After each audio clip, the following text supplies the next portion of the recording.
Let us do some wall brawling. Subscribe to earn drops to my own channel. Get rewards by purchasing or gifting subscriptions to Brick SPD's channel while they're live in any cat. What the fuck? Oh, what is this? I have no idea. Oh well. Oh, I need to update the bracket command. That reminds me. Let me do that real quick. Real quick, like.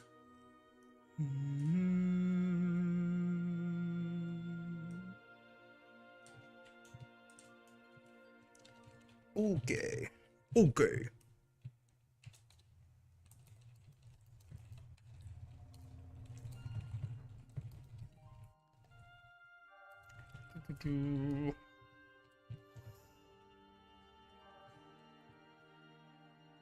Let me go grab this and yup and yup.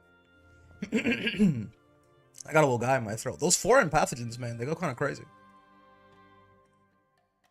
The common cold, or whatever the fuck, hits different in Japan. If you don't have the Japanese immune system, anyway. It's sick for like 4 days. I guess it's not that uncommon, now that I think about it. Not a crazy amount of time. Brackets. Command, grab this guy. Update this. 57. Intermediate. Not Lunalu only. No, that's not right. There we go. That's right. It's kind of hot. I might need to turn a fan on. What's going on, fellas? Johnny, Galleon, Kirpa, hello, hello. Good morning, good morning. Good morning. Good morning. Time zones and shit. Galleon talk, finally we'll get the video. Yes, indeed. I got Fairy to Master yesterday? Ooh. Was that difficult, or is she broken? Streets are saying character's top 1 because she won Evo Japan. Hold up, where's the... I got a remote somewhere. There we go. Alcina 10, hello, hello.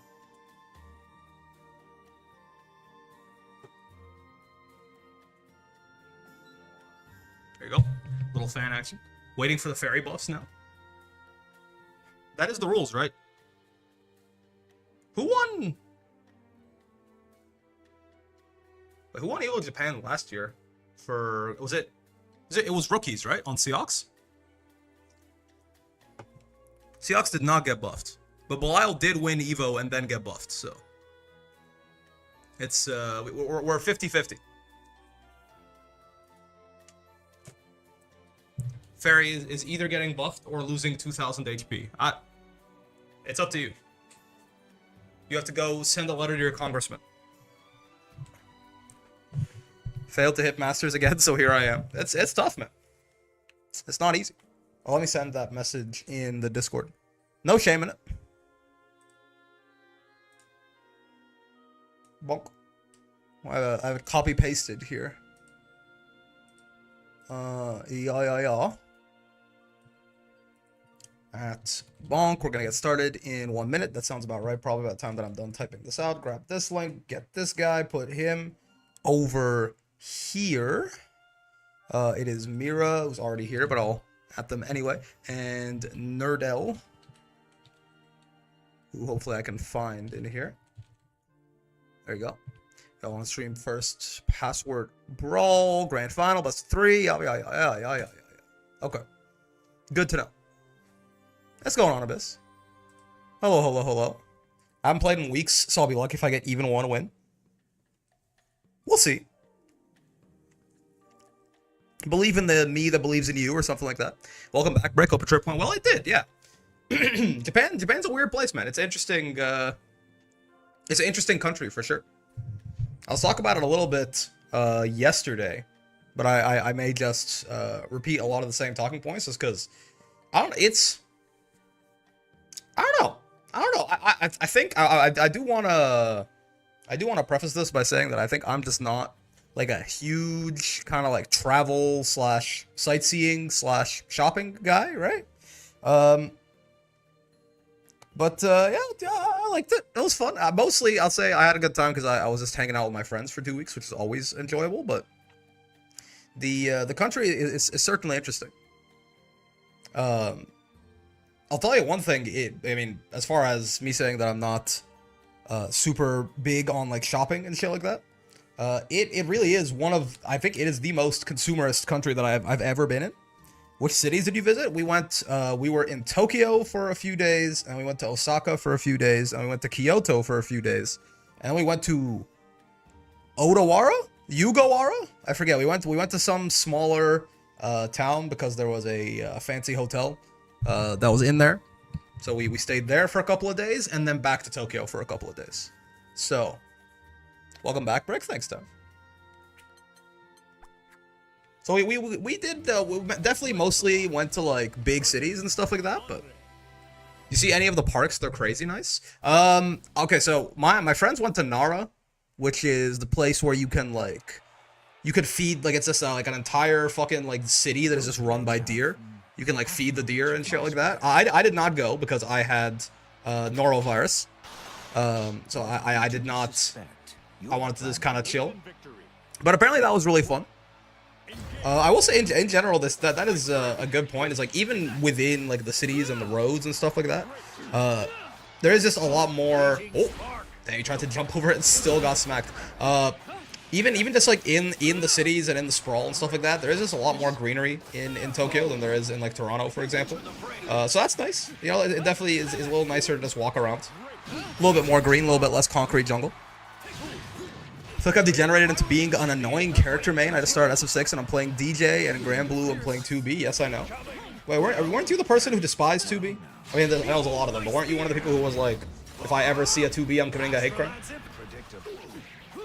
Maybe you could have punished that, right? It was pretty far away, but maybe you would have had to spot dodge the last bit.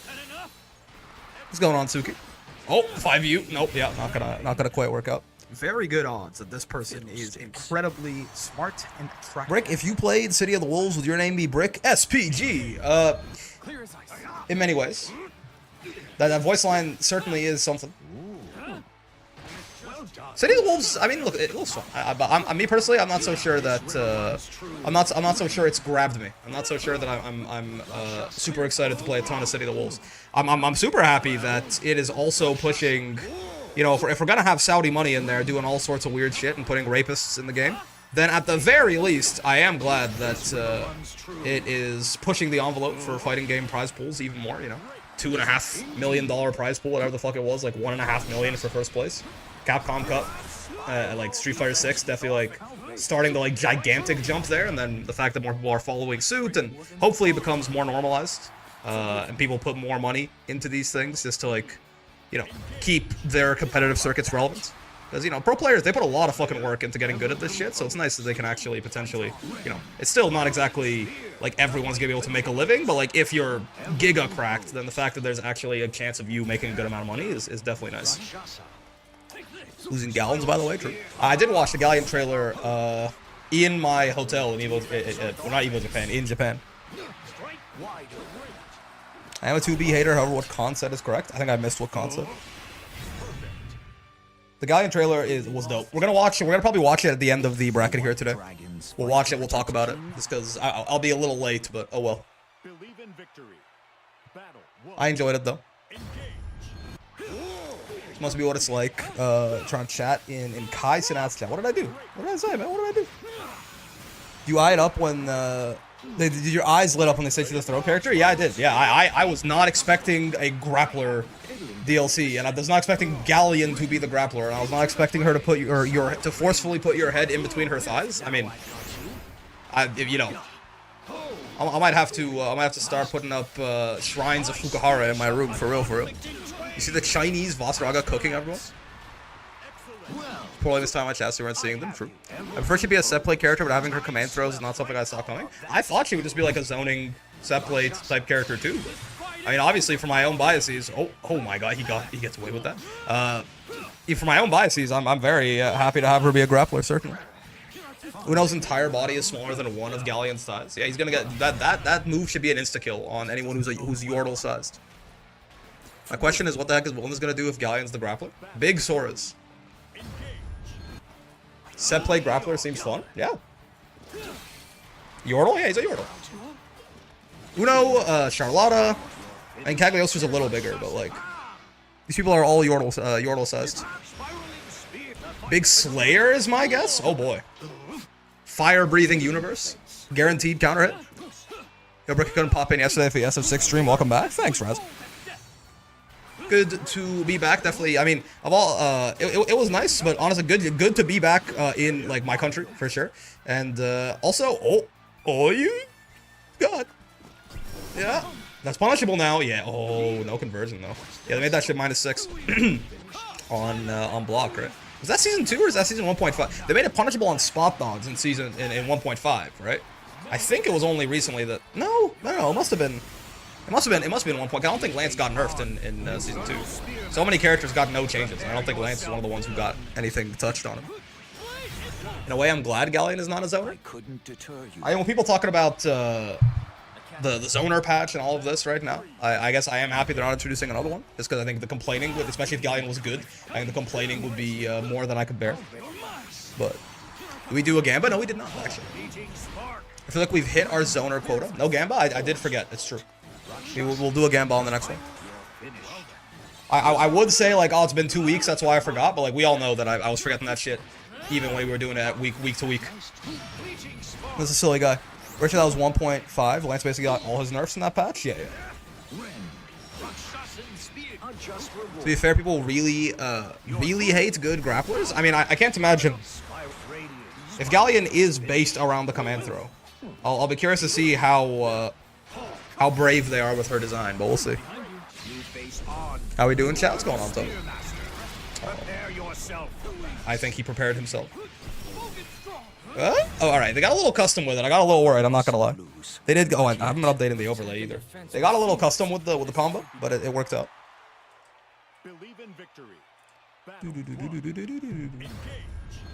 Ricky needs to jump Galleon's projectiles, remember that? Hold on a second. This... Doesn't she have an air throw?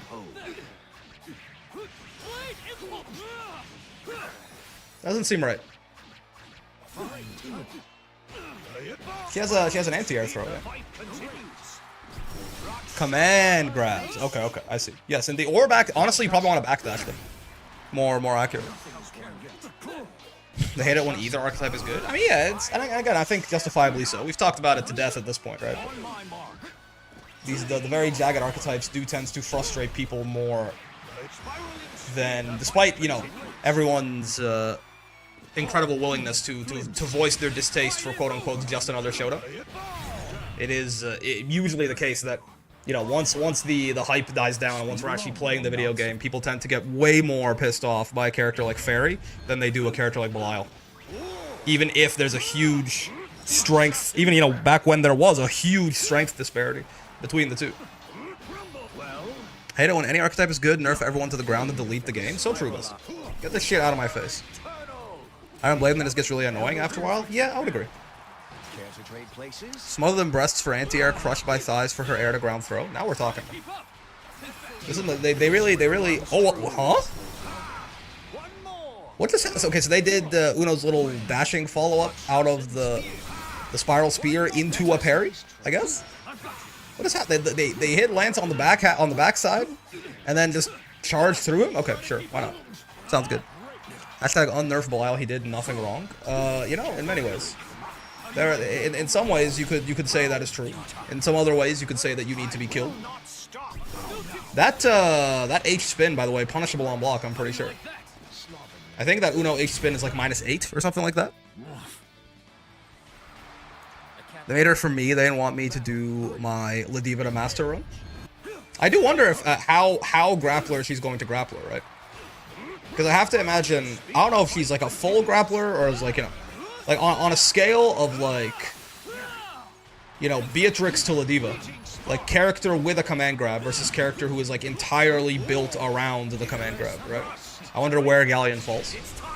Because like right in like the middle of that scale probably is a character like Vasaraga, or like a little bit higher up than the middle of that scale. I wonder if he's going to be more or less grappler than a character like Vas. If you grapple any more than Voss, you're a grappler. Yeah, yeah. I mean, there's a real argument to call Voss a grappler too. I don't think so.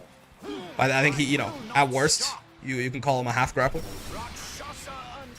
Second wall brawl in a row on Fighting Midnight. Well, excuse you, there was no wall brawls the last 2 weeks, so it can't be in a row.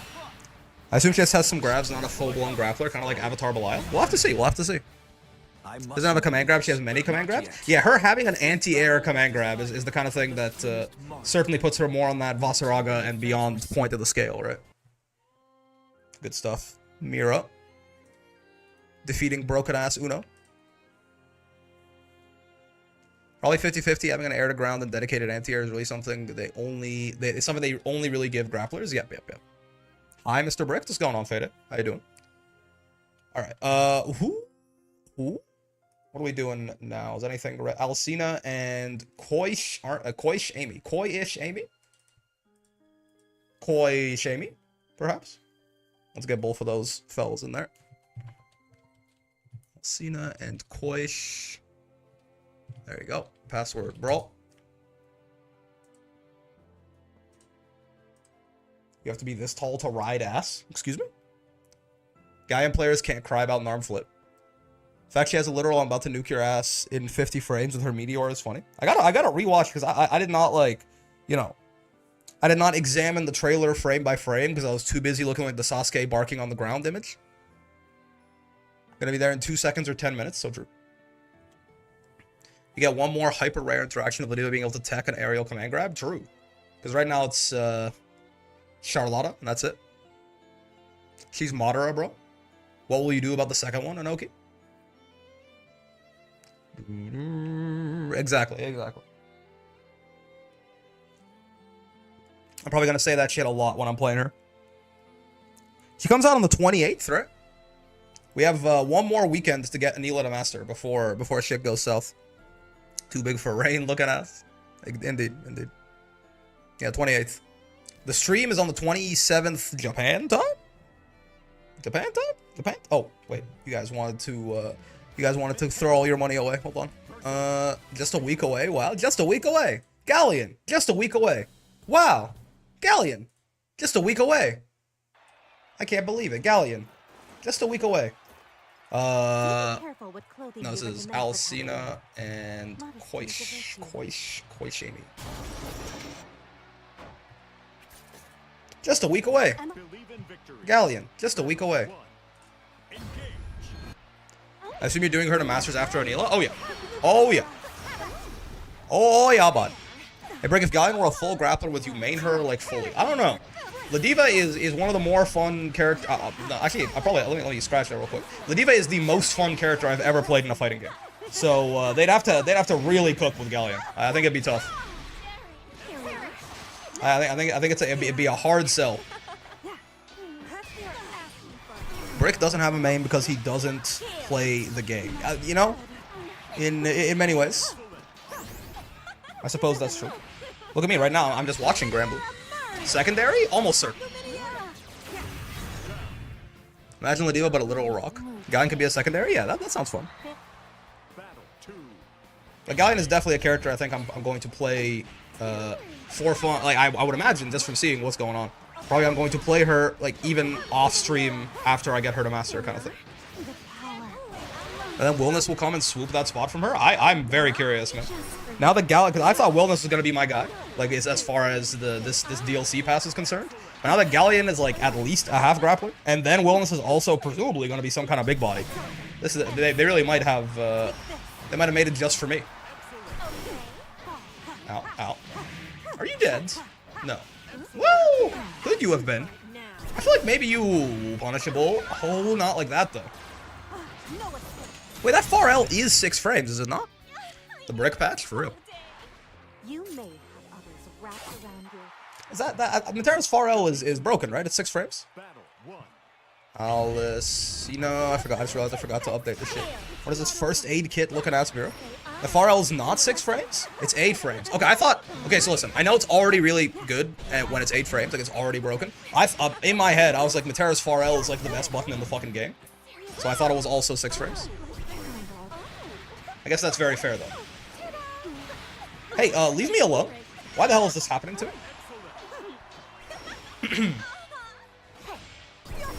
Oh, stun dipper. Not gonna work out.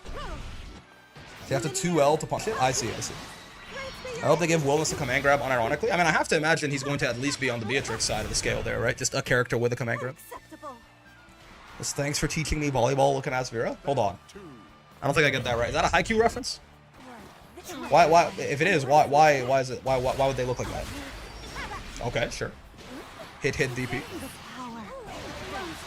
It is Haikyuu? I don't recognize the reference. Though I will say, I am not, I know Haikyuu's done, right? I'm not caught up.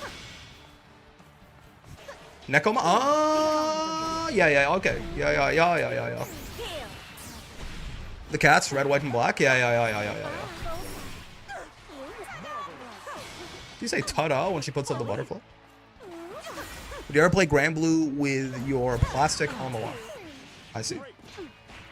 You know, apparently everyone has I forget if there's like a certain age range you have to be younger than or something like that, but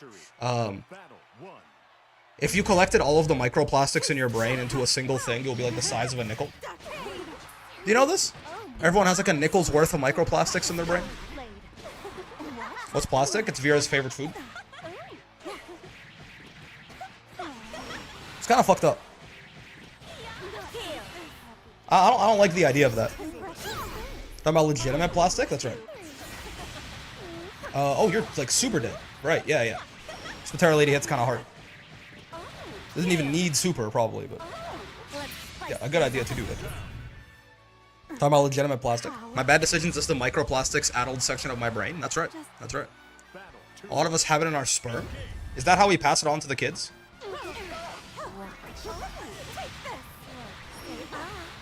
Having plastic, like, it's gotta make your guys swim worse, right? There's no way that... I mean, maybe it's like water wings? Little floaties for them? Maybe the plastic can protect them from the acidic environment of the pussy? You guys don't have a microplastic processing organ?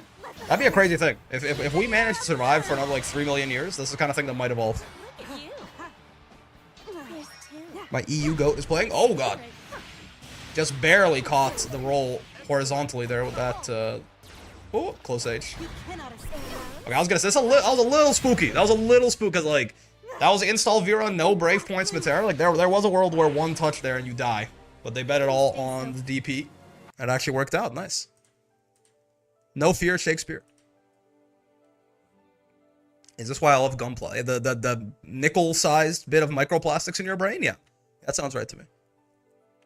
Drop could have been scary. I swim better naked than in clothes. But what about if the clothes are plastic flotation bands around your arms?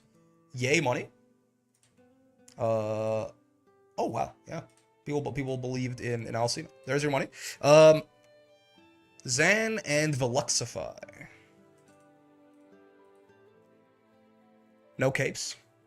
Zan and Veluxify. Let me go get these fellas.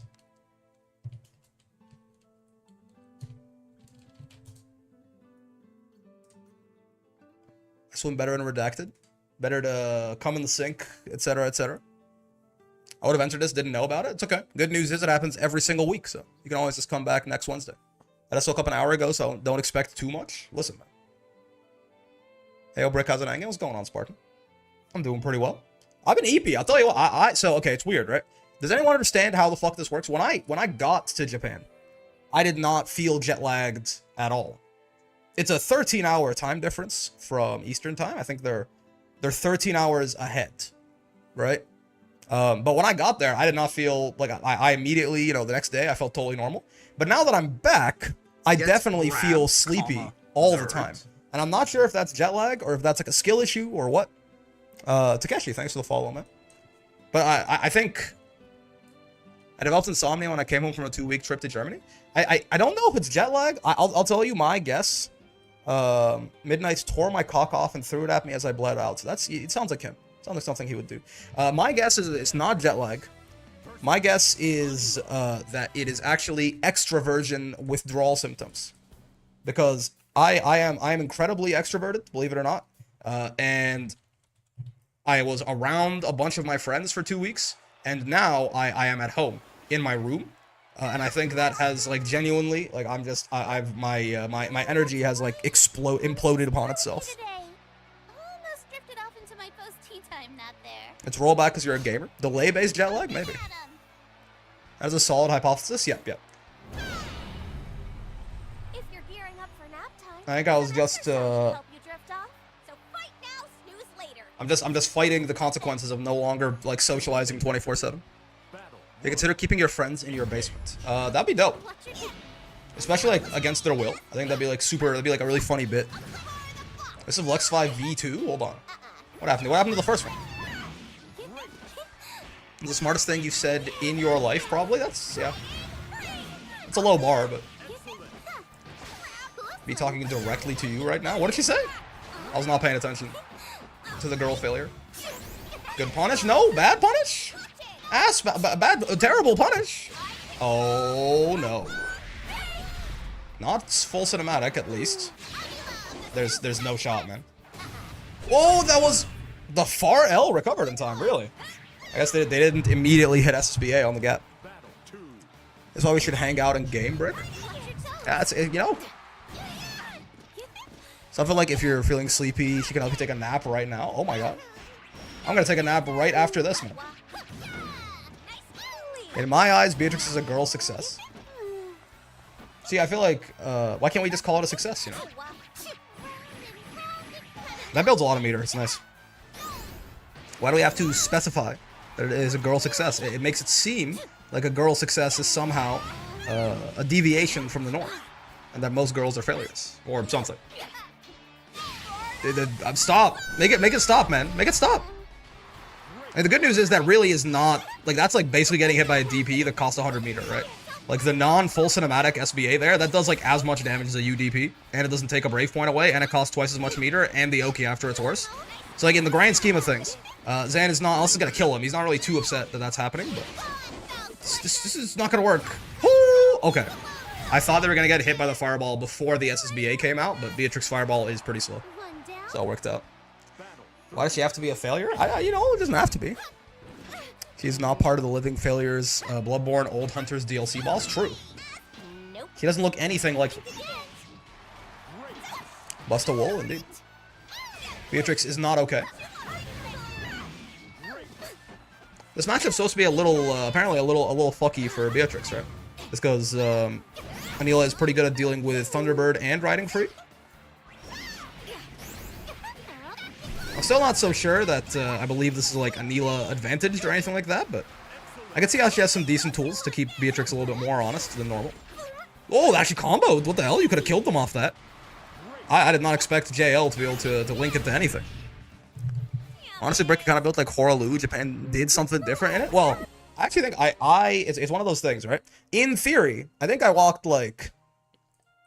probably walked like 200,000 steps over the course of the Japan trip or something. And I'm a sedentary boy normally, okay? So Very good on that shit was tough. Is incredibly smart and attractive. Yo, I'm sorry, brother. Your name is, there's too many fucking consonants adjacent in your name. Arzitz. RZTZ. Arzitz. Arz. Thank you for the prime. But you got like your name is a vowel and then 4 consonants. That shit is it's like Polish or some shit. I'm sorry, I can't do that shit. But thank you. I appreciate the support. First time I catch you live. Hello. First time I've been live in a little bit. I've been gone for 2 weeks. Which I was just saying. In Japan, so I walked like 200,000 steps over the course of like a week and a half or something like that, probably. Which you'd think that would mean that I would lose a lot of weight.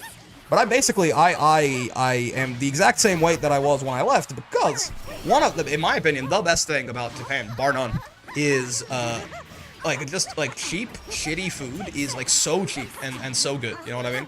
I actually don't think the Japanese food does not strike me as that good. Which to be fair, I mean that's not their fault. That's immigrant country diff. That's diversity diff, right?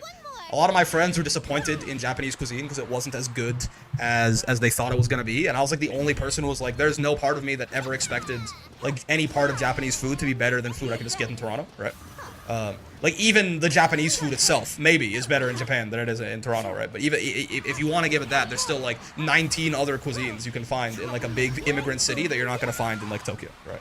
So, like, on that front, that's fine. But the thing that I actually was super pleasantly... Japan's food's highs are lower, but the lows are higher. I would agree. Yes, yeah, that's a great way to say that. Because the thing I was very pleasantly surprised by was, like, the convenience stores, man. The best part about Japan, in my own fat-ass opinion, is Lawson, dude.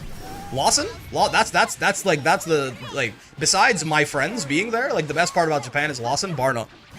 Like the fact that I can walk into a Lawson, I can get like 6 cream puffs and like some fucking like curry bread and some ice cream, like some instant noodles that are surprisingly competent, and like 6 more cream puffs and like some weird Japanese bread that like doesn't taste like bread but is basically a dessert, and you know, and like a couple more cream puffs, and I can walk out with that whole bag of like 30 things and it's like $18. That shit is insane. That shit is nuts to me, right? Because like, if I want like 2 croissants and a coffee in Canada, that shit's like $15, right? So the idea that I can get like genuinely, it's like 3 times cheaper or something like that. 3 times cheaper. Lawson, yeah, not Lawson. There's 3 sort of main convenience store chains in Japan that I saw. There is Lawson, which is the best one. There is 7-Eleven, which is sort of the middle of the pack, and there's Family Mart, which is which can kill itself at its earliest convenience. I hate them and they should die, I think. But yeah, so like the cheap food is like 3 times cheaper or something like that than it is in Canada, and it's better, right? So that's really where Japan wowed me, I think. It's just you can eat so cheap and so good. Now not good for you, right? Definitely not good for you. But like good in terms of it tastes great, and like a snack, like an individual little guy, is like $1. Like that shit was nuts, right? That was easily my favorite part of the country. Is like, and they're everywhere. Like the the city planning is so nice. Like if I like, no matter where the fuck I am, we were in like Odawara, something like that, right? Like I was in this place, this like little town that was, you know, there was no, the fucking stops weren't even translated into English, right? It was like so, like it was, I say that by the way, like that's like a side, like why is, but everything in Japan is translated into English. We can talk about that in a second. But like we were in this like pretty small town, right? And even there, right? Even there, like 5-minute walk away from this random like fucking hill that we were staying on, 5-minute walk away, there's a fucking Lawson, right? It's so, everything is within walking, well, not everything, but the good shit is within Lawson, was within walking distance, and it's great. How dare you insult Family Mart has the best fried chicken of all of them? That might be true. I did not have the Family Chiki. The Karage-kun at Lawson is very hit or miss. Sometimes I was like, this is amazing, and sometimes I'm like, this is rubber. So like, you know, it's a big give and take, certainly. But me personally, I care mostly about the sweet treats, and I think Lawson cleared in my experience there. Grabbed, comma. Nerd. Karage-kun, you gotta get the cheese flavor. It was kind of weird. I like the red personally. The cheese was kind of weird. If I want to go to store, it's a minimum 15 minutes away by bus. Yeah, like that's definitely like that's a big Japan W for sure. Oh, Koish, thanks for the follow, by the way. Okay, so that was Zan who took that. Lawson specs on sweet. They have the best melon pan. Yeah. And me personally, I'm a sweet tooth kind of individual, so that's why Lawson was my favorite by far. Midnight and Roxas. Midnight's already here. Let me go get Roxas. Let me also pay out this Gamba because no one believed in Zan. Oh, he's already here. Perfect. Okay. What was I saying? Oh, yeah, some cheap food in Japan. Incredible, right? Did you get any unique Kit Kat flavors? No, I did not, actually. No, I completely forgot about that. That's a good point. Nope. Incorrect. I did not get any, and that's not the kind of thing that they sell in the convenience stores usually, at least not from what I saw. I think that's a tourist thing. Is because I didn't actually see those anywhere. But no one believed in me. I believed in me. I'm saying in terms of the Gamba, you know, no, you were the underdog for the Gamba. Wait, hold on. That's not 2B. I'm shaking in anticipation. Roxas has dropped bottom 1 2B for top 1 Beatrix. Next time, so true. But like, so I'm kind of as far as like the highs of Japanese cuisine, I'm kind of the wrong guy to ask, just because like even here, like when I have like fancy food, or even like not even fan, like, you know, like really fancy food where it's like, you know, they give you like a tiny little thing for like $100 is like kind of meant to be unsatisfying. It's more about the experience and the actual food, I think. But like even like middle of the road stuff, like, you know, the $2 signs on Google Maps, where generally you really do start to like it's before the diminishing returns on quality hits. Even that stuff, I tend to prefer like just a lot of really cheap food to like a medium amount of like high quality food. I'm just like I'm just like not a foodie, basically, right? I'm the wrong person. Like I have a bad palate for that. If I get like a $15 burger and it's like super dope, I'm like, that's cool, but I could have had 7 junior chickens for this price. And I would probably rather have 7 junior chickens than like one like really nice $15 burger or something, right? Tell me you had a giant parfait. Do desserts different over there? I don't think I did, no. But so point being is that I'm not necessarily the best person to ask about like, you know, whether or not the high-end fancy Japanese food was good. But I will tell you that some of my friends that I went with definitely are more of that sort of that foodie archetype, right? And they were like rather pretty much across the board. Everyone was kind of disappointed because I think they all had like this idea of like Japan, like, you know, thing Japan in their head, and like Japanese cuisine being among those. And then they were like, this is, you know, not as good as I thought it would be. Like they went, I did not go to this because I knew that my dumbass, like they went to an omakase, which is like, you know, they it's like a sushi thing. Like the, you know, the chef, he comes out, like he gives you like these, it's this like this very long like 15-course thing. We get like a bite of a lot of different things, and it's like a chef's taster menu sort of. It's like super fancy, and it cost each of them like $180 or something like that, right? And they were like they were like, it was fine. But apparently they had two of them had a better version of that exact thing in Toronto, which was not what I expected. But again, sort of aligns with, well, I guess no, not this. Yeah, I mean, I'll say not what I expected in the sense that I definitely am not surprised that food overall is better in Toronto than it is in Tokyo. But I would have expected that the Japanese food will be better in Japan.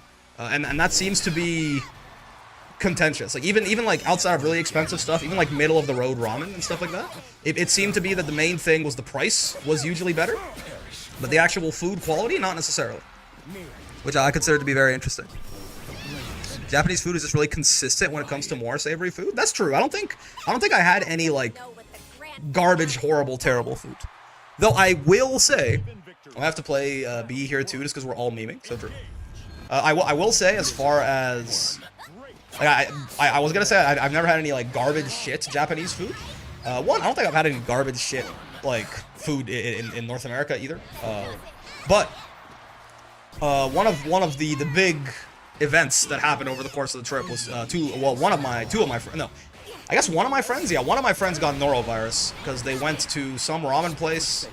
Apparently getting food poisoning in Japan from like, it's like tamago don or something like that is like super common.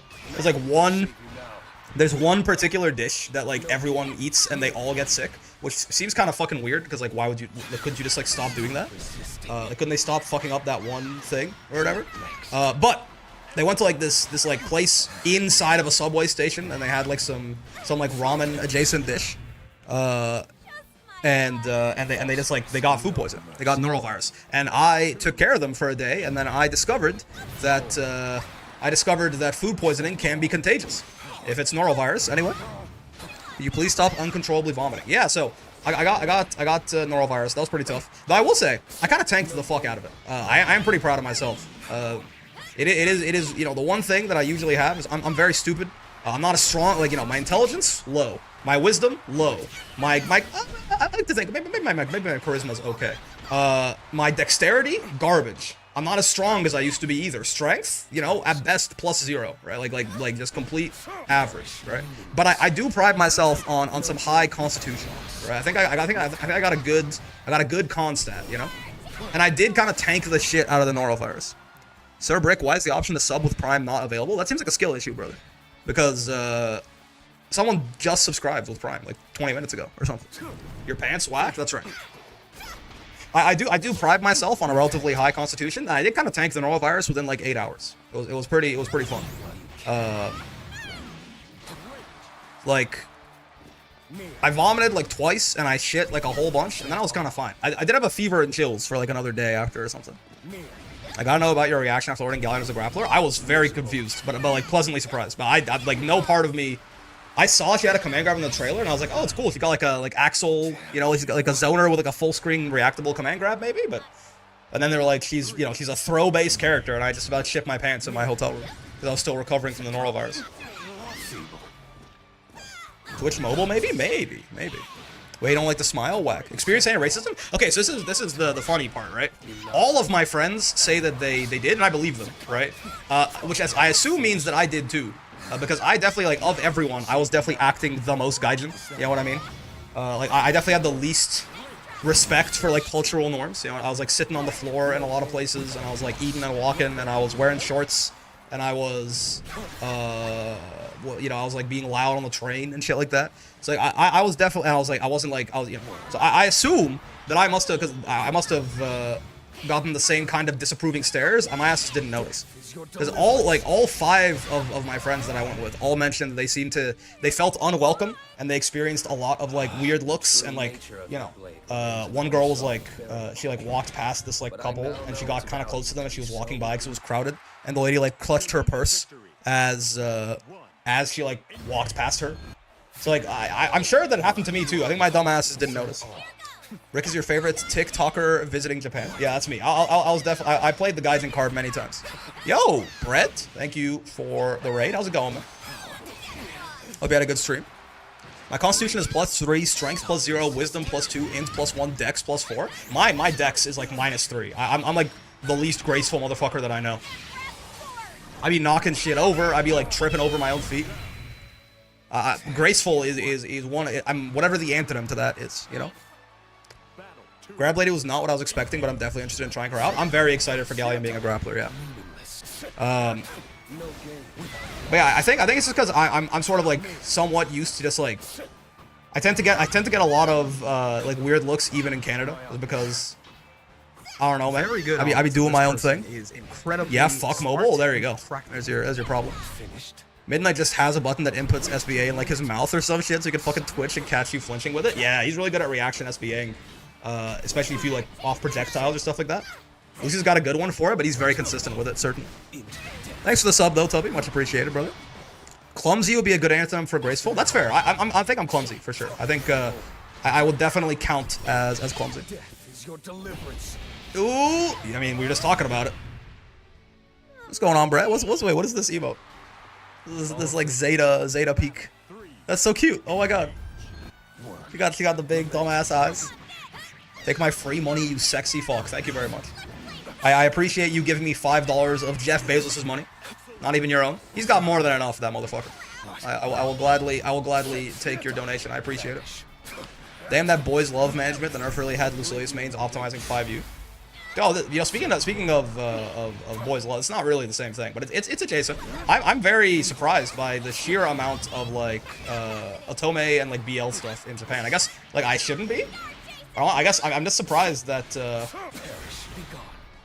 I guess I'm surprised they cater to that market as hard as they do. I mean, there's a shit ton of money in it, certainly, but I feel like it's something we don't do as much over here. Maybe I gotta have some kind of Stephen Hawking controller that does inputs when they blink, perhaps. It's gonna hit, right? It's not gonna be full cinematic. Oh, it is gonna be full cinematic. Okay, he's dead as fuck. So true, bestie. Straight to hell, I fear. Just being in Japan and seeing anime stuff in public was so weird. Yeah, they do use a lot of like, even on like construction signs and stuff like that. Like sometimes it'll be like a drawn like cartoon guy. It's very cute. I'm a fan. I didn't update the overlay at all, but you know, 2-1, you get the idea. Not the Bardock Lariat in level 3. You're the one who's gonna die.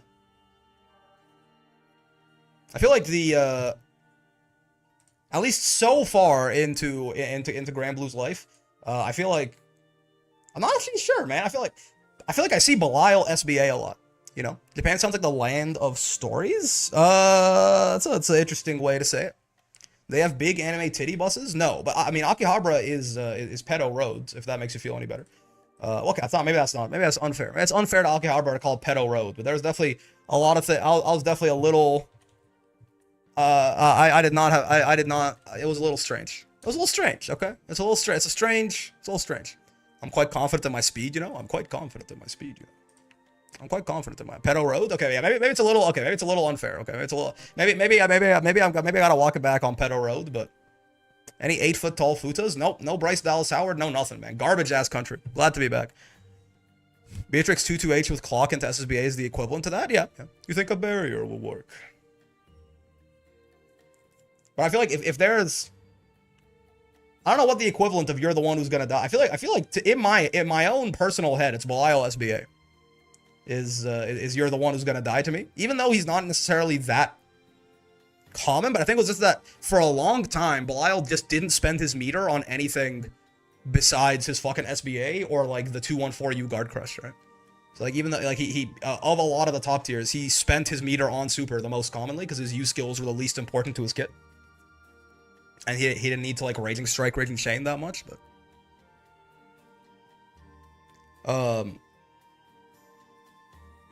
this is the stance. God, Dragon Ball FighterZ was so good. It's a shame that they fucking did everything in their power to kill it. It's so sad. I'm gonna peel my skin off. People do that. It's like an eczema thing, I think.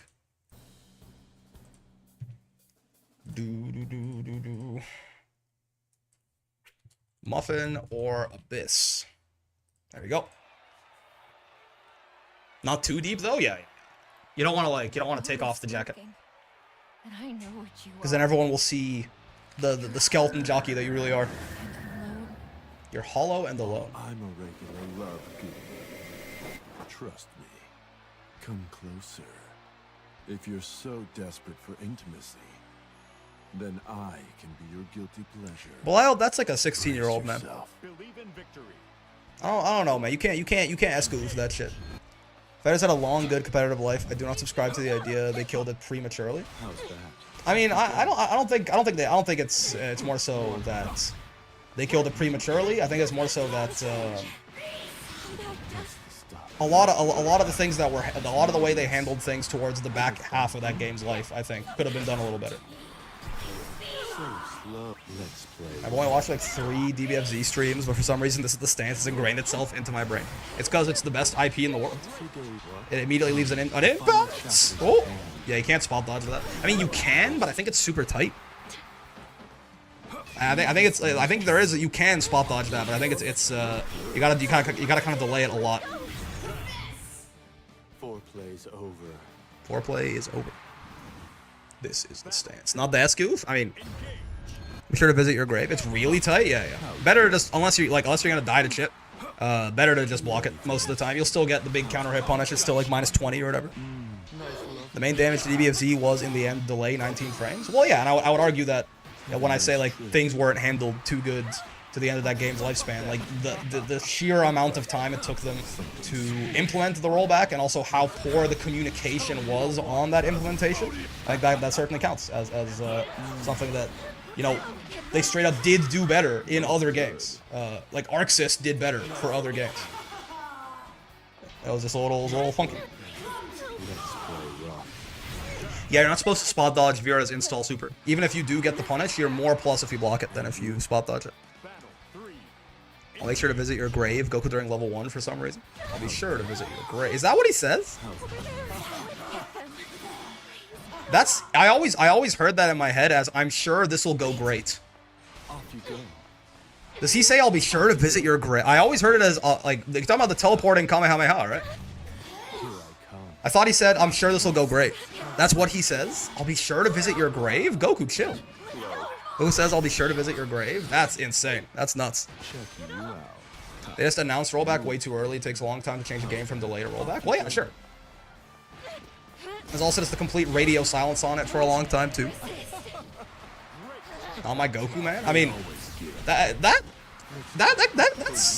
I'm rewatching the anime. I'm also rereading the manga, because I got bored in Japan, and I was reading the Dragon Ball manga. And that shit is, like, God, the manga is so good, man. The anime is also good, but obviously just has the problems of being an anime from, like, the 80s. Like, the pacing is just horrendous, right? The manga is just straight gas. That shit is, listen, I'm not gonna lie to you, I've been a little, One Piece making me a little sad recently, so I've just been rereading Peak just to remember what it feels like, just to feel something, you know? The manga for Dragon Ball is super good. The anime, I've been rewatching like OG Dragon Ball, and I got to the point like near the end of the Red Ribbon Saga, and they did this like big hero speech for Goku about how he's like the hero of justice and he will fight for evil wherever or not fight for evil, fight against evil wherever it rears its ugly head. He's the protector of the innocent and all of this, and I'm like, that's no, he isn't, man. No, he isn't. Like, I knew they did that a lot with like the speech when he goes Super Saiyan against Frieza, right? The dub really decided to mangle that quite a lot, but I didn't realize it started. I forgot that it started quite so early. Rollback took way too long, sure, but Toei having killed any license to streaming the game was also really weird and harming. Yeah. IS Superman Goku, yeah, it's just dumb, man. Goku is like a good person, but he's not a superhero, right? Like he is a good, moral, like honest kid, but no part of him is the protector of justice and the light and the darkness for the innocent. Yo, Brick, welcome back. What's going on? G-Master, hello. So with that in mind, if Goku is pissed at you, like if he could be sure to visit your grave. That sounds like something. I can see him saying that. He's got a tinge of toxicity. A little, just a smidge. I'll melt you down. He's got a pure heart. He can ride the Nimbus. Goku's such a good play off the Superman archetype, yeah. And the dub just tried to make him back into normal-ass Superman. By the way, those are all throw punishable now. I don't know if Abyss for gore, but oh my god, not again. Don't do it again. You can't do it again. Okay, I think they tried to do it again. Don't touch me! Uh-oh, I think I see a delay tech. Yep. Like Inuyasha, a lot of Shonen Pro tags are like that. Goku just likes to throw hands. He almost got everyone killed during the Cell Saga. Listen, I will forever stand. I will die on the hill that giving Cell the Senzu Bean was a mistake, but not for the reasons people think it is. I think it's more of a mistake in hindsight than anything. Do it again. They tried to do it again, I think. The fact that Beast, Gohan, and Orange Piccolo aren't officially in the game is crazy. I don't know, man. I don't know what the fuck they're doing. Giving Cell a Senzu Bean was the right idea for sure. Yeah, like, it was the reason it was a mistake is because it was a misunderstanding of Gohan's character, right? The reason that giving Cell Senzu Bean was a mistake was for the shit that Piccolo called him out on, right? Him not but at the same time, even with that in mind, like, there was no, like, it had to happen, right? Like, Gohan had to be pushed past the brink, lose his fucking mind, and transform, or everyone was going to die, right? Like, if all the Z fighters except for Gohan, if they all jumped Cell at once, they would have lost, including Goku, right? Like, there was no part of that was close, right? So Goku's idea of like, well, Gohan has always been, he's always had anger issues. He's always like been kind of like he goes insane and he gets strong. Like, Cell is too strong, and I see this insane potential. He's stronger than me in, like, even without that. Like, I need to trigger that in him. That was smart, right? Like, Goku found, like, for all of the shit that Cell Saga Goku gets, he found the only, Goku actually big brain? No, seriously. He found the only win condition. He found the only win con in the Cell Saga. There was no other win con, right? Maybe you could, like, the problem is you can also say, like, oh, why didn't he and Gohan, for example, like, why didn't they jump Cell 2v1? Because the only thing keeping Cell from blowing up the entire planet was the fact that he wanted, like, a fight and he made a tournament, right? Like, as soon as you, like, break the rules, right, Cell is just going to, like, he's going to blow up the planet and kill everyone, right? Like, his whole thing is he's just playing around, and that's why, like, we're still here, basically. It's because he's got Saiyan DNA in him and he wants a good fight, right? And even then, honestly, I don't even know if, like, I don't even know if Gohan would have been useful jumping Cell if you didn't, like, trigger that anger in him, right? He didn't even want to fight the guy. So, like, the only option, the only win con was having Cell push Gohan past his brink, and then Gohan kills him from there, right? So, with that logic, like, making the situation as hopeless as possible, giving him the Senzu Bean, like, showing Gohan that there is no other way out, basically, was the only thing that he could have done. The problem was he didn't, like, I'm sure he knew it was going to be fucking hard on his son. He didn't realize just how different they were, right? He didn't realize just how horrible of an experience that was going to be. Because, like, Goku, when Goku is in, like, a life or death situation where it's like, I have to figure this out or everyone dies, his dumbass gets excited, right? Like, it's like one of the most common things he says is like, things are really bad right now, but I'm having a lot of fun, right? So he thought that maybe, like, as he was training with Gohan, it seemed like Gohan was maybe, like, having, they were fighting in the time chamber. Gohan was getting into it, Like, he knew he was putting a lot on his shoulders, but he didn't realize that he was also traumatizing his son, like, straight up, right? Like, giving him the straight up worst day of his life, probably. I mean, maybe Namek was worse when the Ginyu Force showed up and Goku wasn't even there, but like it was a mistake in that sense, right? It was a misunderstanding, like a fundamental misunderstanding of his son's personality, right? But I don't think it was like a strategic mistake.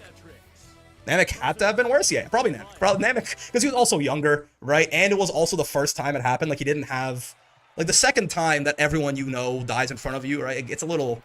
Yeah, Namek had to have, I take it back. Yeah, Namek was certainly worse, right? Very good on this person but is incredibly point being, smart though, that and attractive. no part of me thinks that him throwing the Senzu Bean at Cell was like a, you idiot, like, we could have won, why are you doing this? Like, no, like, you're delusion, you don't know how to read. If you genuinely think that it's like, if he just didn't throw the Senzu Bean at Cell, Gohan could have just killed, you just don't, you misunderstand Gohan even more than Goku does, and you also just don't know how to read, I think.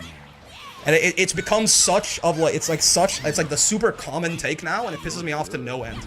Also, MJP, thanks for the Prime. Oh, no, not the Prime, the regular ass subscription too. Thanks, man. Just finished watching the Goku clip into this one. Truly peak content. Yep. Saying Saga Vegeta ran his fade there too. I mean, that you know, that's at least.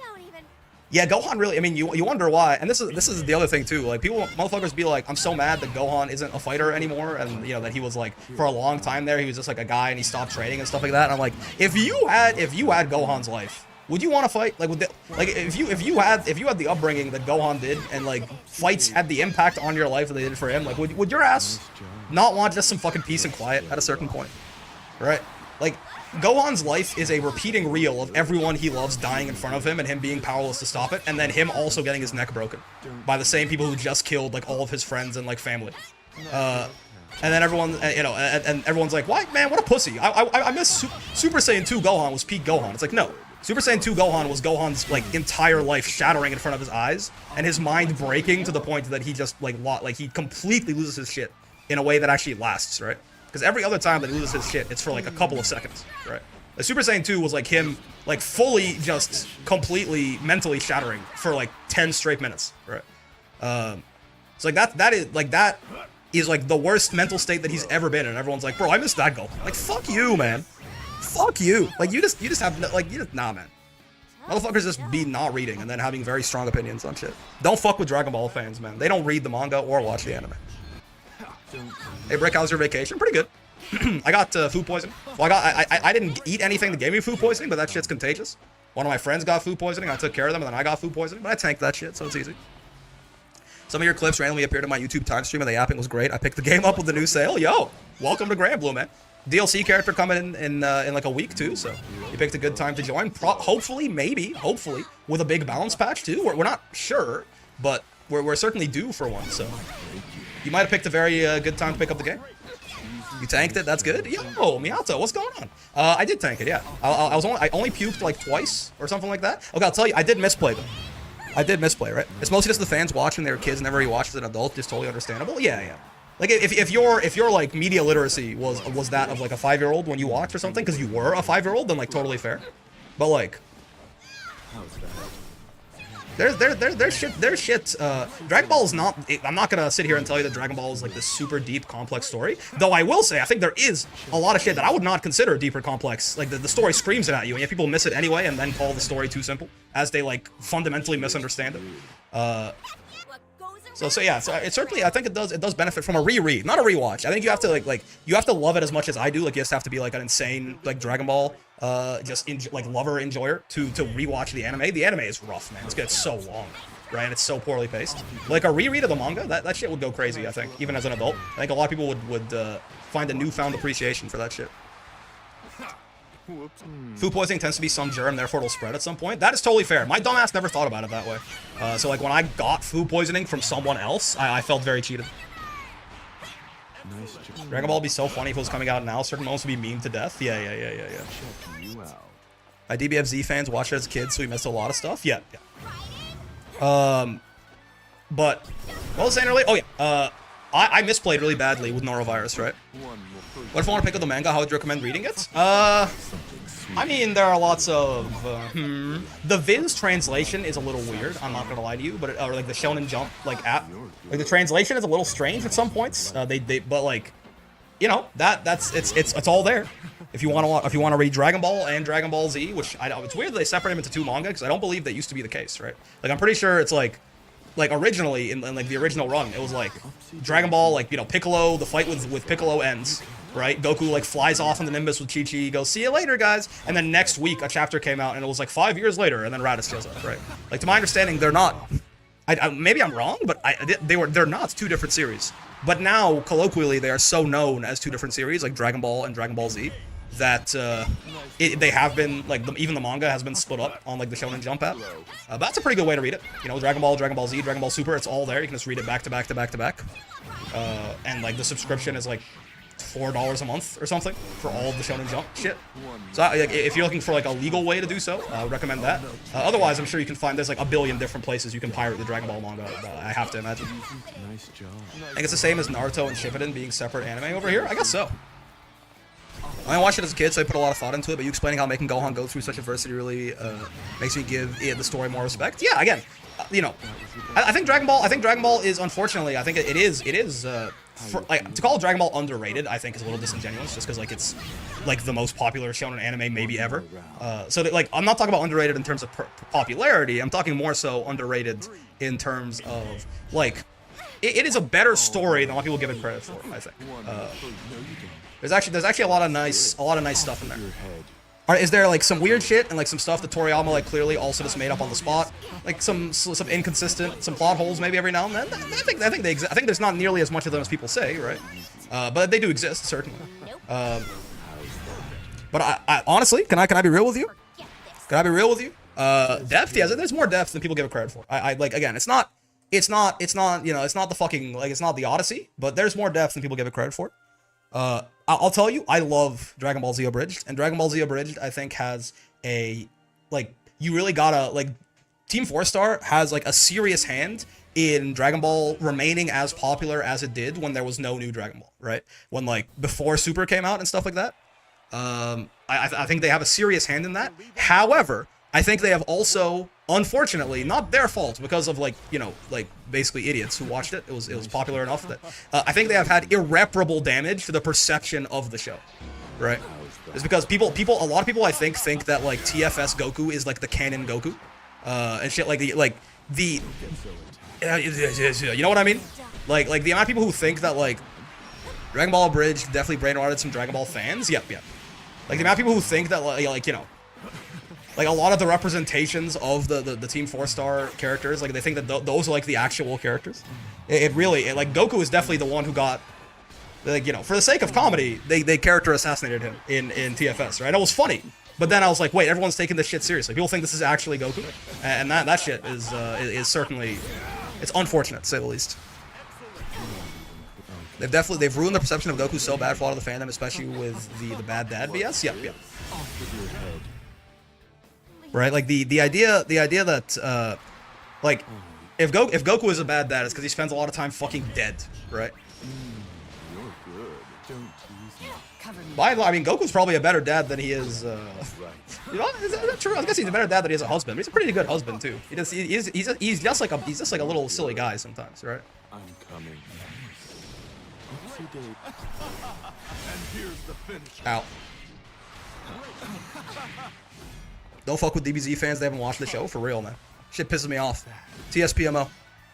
DBS made Goku a bad husband? Yeah, I almost feel like DBS... Like, I almost... Like, DBS feels like it leaned a little bit into TFS Goku, which really fucking freaks me out. Like that... If maybe this is like tinfoil hat conspiracy theory, but DBS Goku is much more like... He's still not, but like, he's much more like TFS Goku than DBZ Goku is, right? So, which like, is genuinely... Like, I'm like... there's no way... Like, I feel like, yeah, Team 4-Star has way more pull than they think, right? He did kind of laugh at Vegeta's face and say, lol, you do that. Vegeta said he had to stay because Bulma was about to give birth to. Yeah, again, Dragon Ball Super Goku he's still Goku. And I think there is a reasonable narrative through line about Goku just getting, like, Goku is just a lot more, he's carefree to a fault in Super, right? I think is the way I would describe it. And I think that is actually, like, for all of the, like, the somewhat justified anger you can have at Goku's sort of different characterization in Super compared to Z, right? I think it also, to an extent, I think it does make sense for him to be just a lot more chill in Super than he was in Z, right? At a certain point, you can only face, like, so many universe-ending threats before it starts to become Tuesday, right?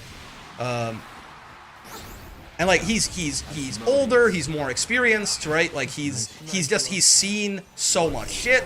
Like literally at the end of Dragon Ball Z, like the thing that's not supposed to happen happens, right? Like Kid Buu is successfully like the only villain so far who has done this. Kid Buu blows up the Earth. He kills every single person on the planet, right? Like that happens at the end of Dragon Ball Z, right? Like he straight up like Kid Buu kills everyone. He blows up the entire planet.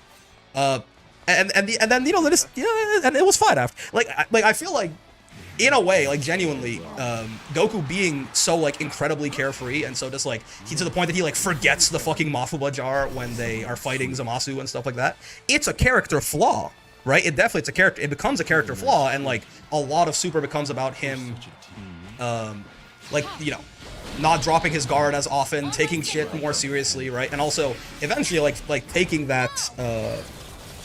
You know, taking the good parts of like the carefreeness and like the clear mind and like, you know, turning it into Ultra Instinct.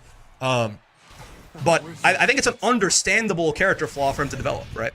And I think kind of an interesting, for as silly as it is sometimes, I think it is an interesting direction to take a character that's been around for 30 years. Right? I think it's hard to find new ways to have Goku grow when he's just been, you know, bro was 12 at the start of the manga and he's like 50 now. So for what it's worth, DBS Goku, I think he's more annoying in a lot of ways than DBZ Goku. But I do think that it actually does make sense a bit as like a direction for his character, right? Blows up the planet, then goes to the afterlife to blow up more. Kid Buu was insane. Kid Buu was the demon, man. He was the devil for real. Shit was crazy. Shit was actually like absurd. The ultimate smoke demon. The unbelievable, absolute, non-stop smoke demon. Chasing you into heaven, basically, to beat your ass some more. That shit is Kid Buu's so cool, man. He's fucking nuts, but he's so cool. I'm a huge fan. Wait, that was a long set, by the way, right? Roxas and Muffin. How many? Was that really? Wow, yeah. I think that was a really long best of 3, right? How curious. Welcome back. Breakup had as much fun as the reincarnation of the most powerful isekai protagonist in Japan. I had a good time in Japan. Weirdly, the more I travel, the more it like fully asserts to myself that I am not really a like travel guy. You know what I mean? Like I probably still would. Like I had a good time because I was spending all that time with my friends. But I probably still would have. I keep forgetting. It's fucking Roxas 1, right? I keep looking back and.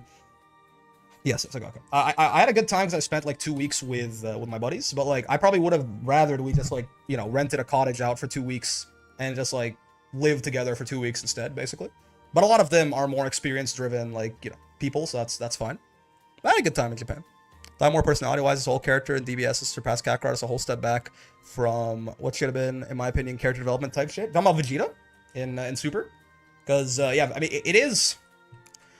I mean, I will say, I don't know if it's a step, because I assume that why you're saying it's a step back is because of the "you are number one" speech in the Buu Saga, right? Is that sort of what you're talking about?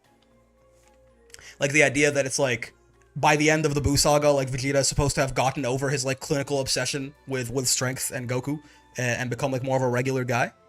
And then it's weird that in Super he just kind of goes right back to, I won't let you surpass me, Kakarot. If that is the angle you're driving at, I will tell you I don't think it's quite. I don't think that's quite a step back in my eyes, right? I don't think Vegeta's whole like epiphany in the Buu Saga is about the fact that he doesn't want to surpass Goku anymore. I think it's more so that he realizes like Goku helps him realize like what true strength actually means, right? I don't think he just become a regular dude. I think it's just a step back. Maybe. But I don't. I think it's more so. I don't think it's a step back as much as it is just more of the same, right? Like if you wanted a different direction for Vegeta, then that's fair.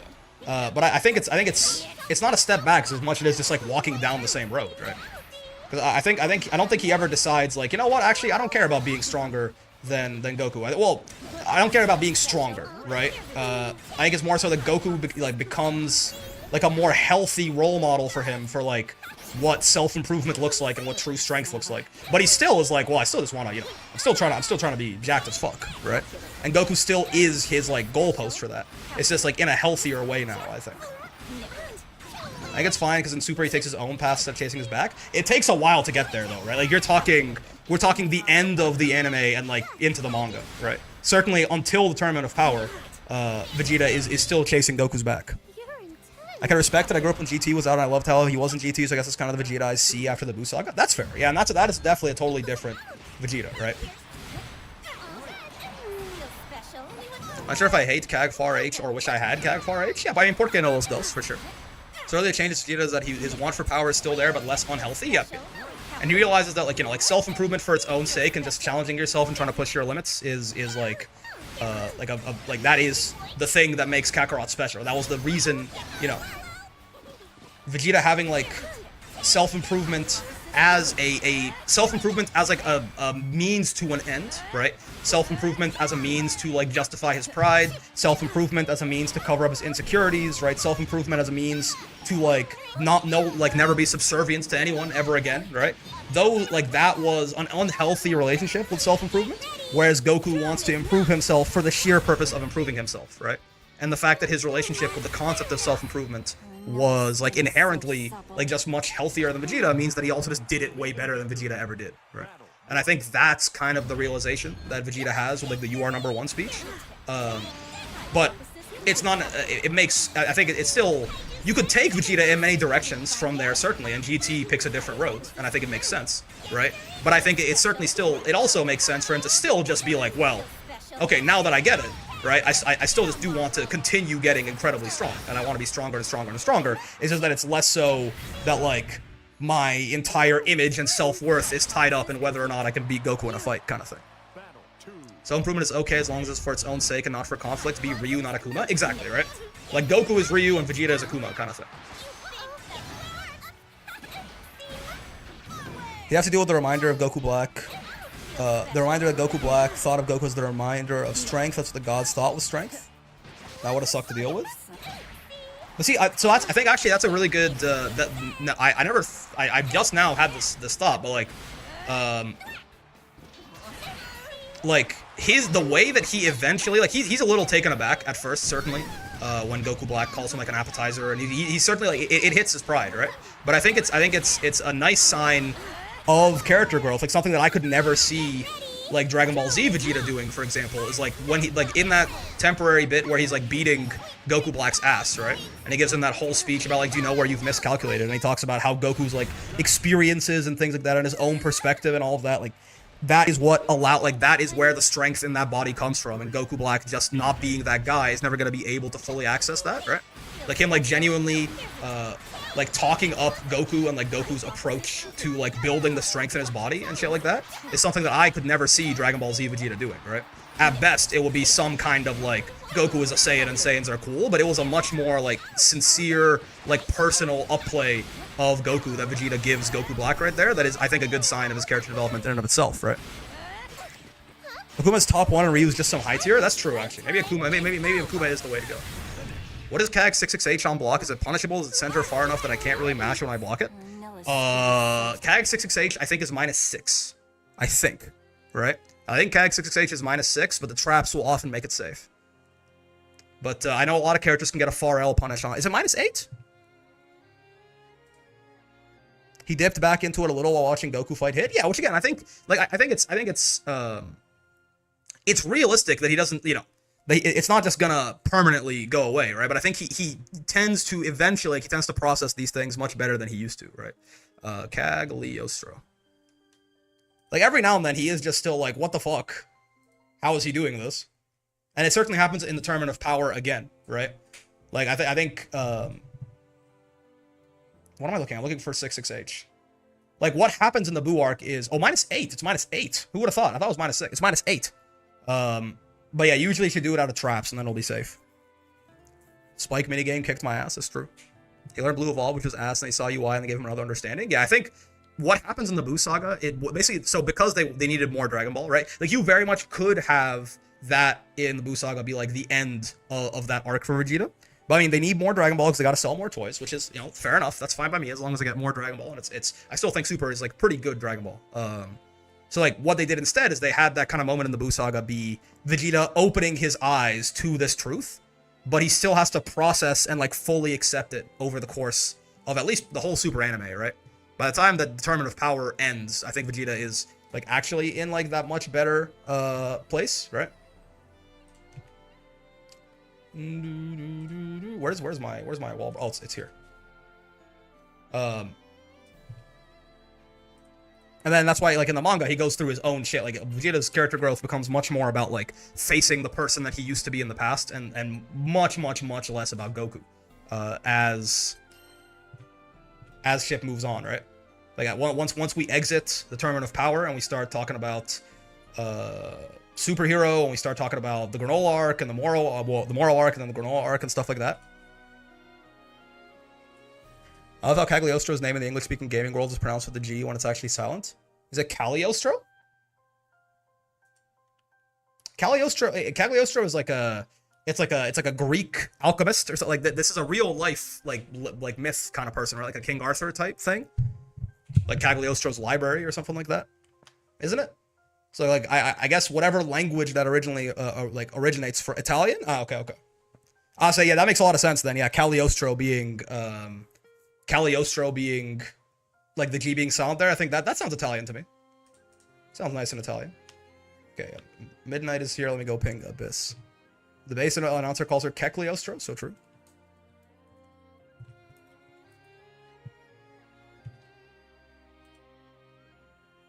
Silent and G is definitely silent. Yeah, that sounds Italian to me. Anytime Boo comes up, I get reminded of the toxic Super Boo versus Kid Boo debate. Yeah, it is weird. Super Boo versus Kid Boo is strange to me. I think it also differs from manga to anime, right? Isn't it? The weird one to me was always Gohan versus Kid Boo, because that shit never. I mean, maybe it feels like he should definitely, like, Gohan is obviously the strongest version of Boo, right? But like, you know, I don't know. Gohan clears Kid Boo? Yeah, like I feel like it's pretty obvious. Just cause like I don't know, man. Kid Boo is just more unpredictable. Yeah, exactly, right? Like Kid Boo spawned and immediately blew up the planet. Like he's just he's much more dangerous in that way, right? I mean, in a very similar vein, when Gohan, this is again, anime and manga scaling for Dragon Ball is very different. The anime like upscales the cast a lot, right? But like, you know, in the anime, when Gohan gets mad, he like starts ripping the universe apart, which I feel like Kid Boo never did that shit, right? Like Kid Boo was never even approaching the idea of being like a universal threat, right? Where Gohan very much was. It's just that he's much more controlled a lot of the time, right?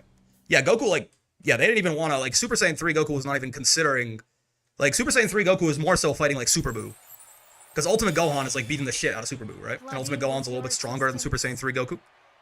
But then you have him absorb Piccolo, you have him absorb Gotenks, and then you have him absorb the Ultimate Gohan that is stronger than Super Saiyan 3 Goku. Good, and there's, you know, we're not doing that shit, right? We're not doing that shit. Let's not. Wait, is Abyss playing Narmaya? What's happening? Am I seeing this right? Yeah. Okay. No, yeah, for sure. Believe in victory. Battle. You know, Abyss is playing Narmaya.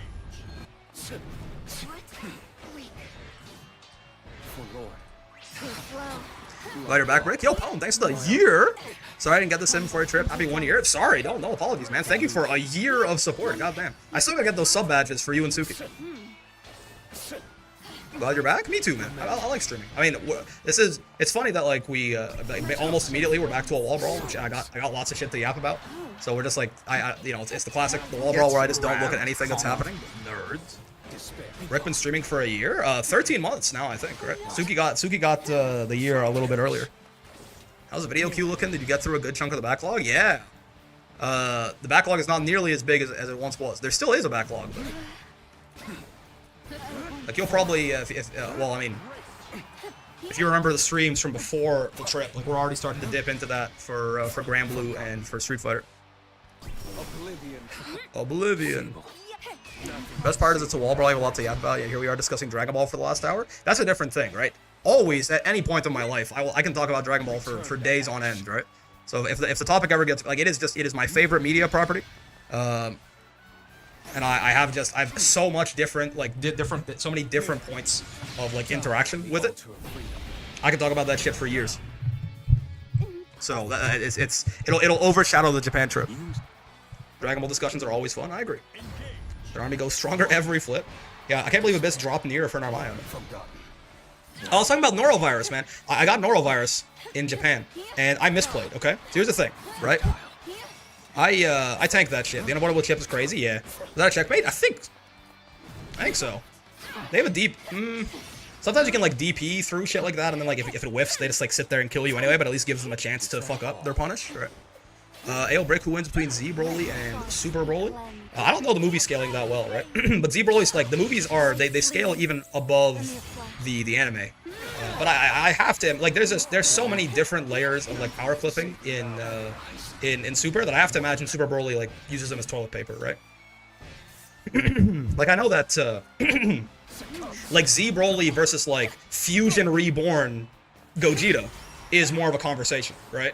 But, like, really gonna talk about Fusion Reborn Gogeta when, like, you know, like, it's a different caliber, I think. Death is your deliverance. Who wins between Z Broly and Norovirus? That's me for sure. But yeah, so are situations where Narn does not do the second slash on SBA. When did I? On my road to master, someone told me there was, like, some times where it, like, some very specific, like, combo routes where it'll do more damage or something like that, but I forget exactly. I did not need to see Galleon's dragon form. Excuse me? DBZ video game ass matchup? Yeah. The video games love to push that shit. Between Dragon Ball Z Broly and Zika. That's the virus, right?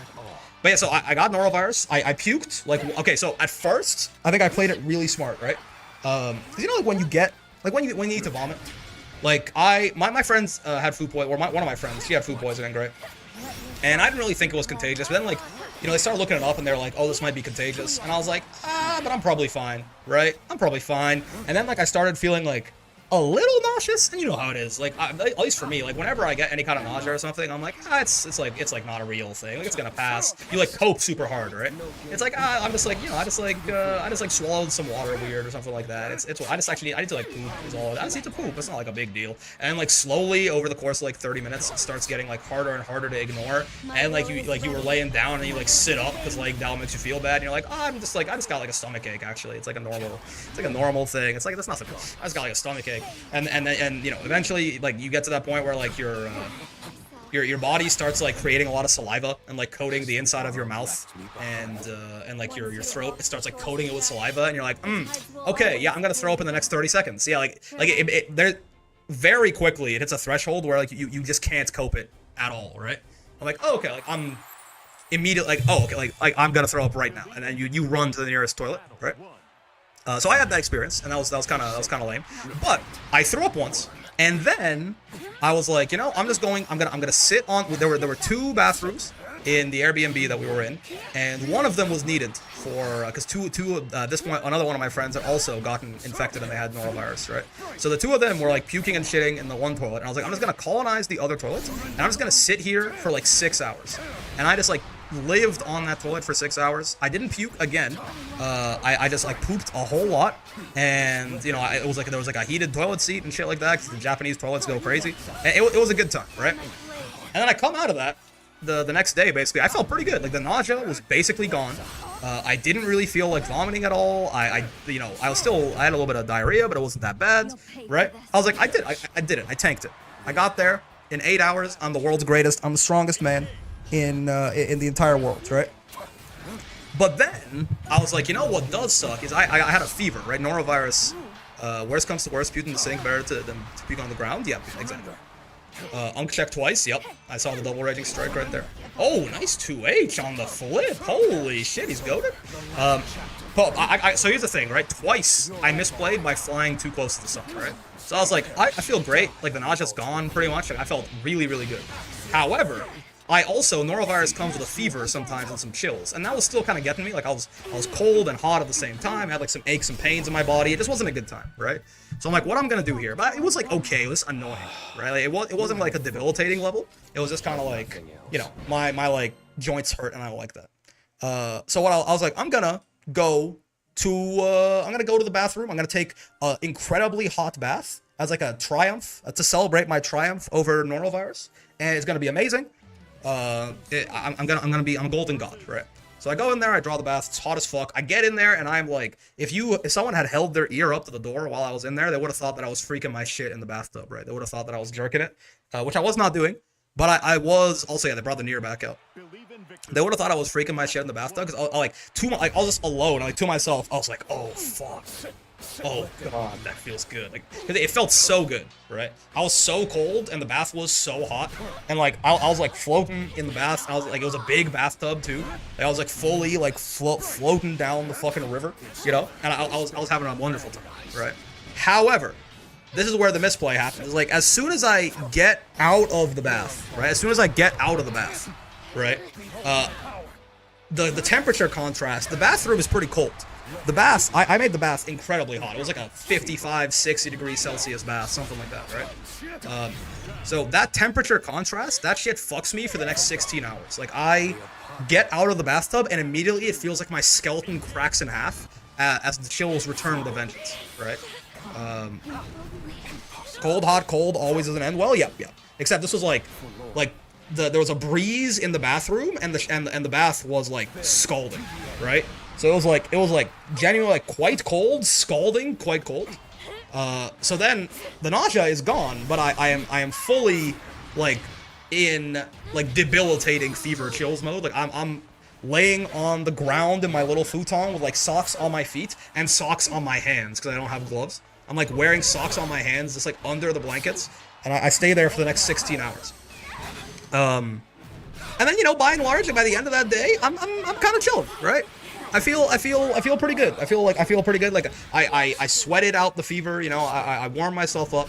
I'm like, you know, I'm good enough. I'm gonna go outside today. The nausea has been gone for a while. I don't really need to like shit urgently. Like, it's not like I don't have those moments where I'm just like walking and suddenly it's like I need to poop right now or I'm gonna shit my pants. Like, that has also left me. I don't really feel the need to vomit. I'm like, I'm safe to leave my house and like go out and do stuff with my friends in Japan.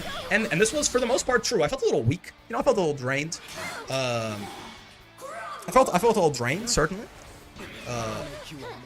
Yeah, it's a good point, Chatter. I don't know about Nier Lucilius, who's like a very bad matchup for Nier. So, you know, it certainly is a bold choice for Abyss, but I think it is more of just a comfort pick than anything. It's a lot of shit. Oh no, you gotta block one of the. Okay, well, you have to spot.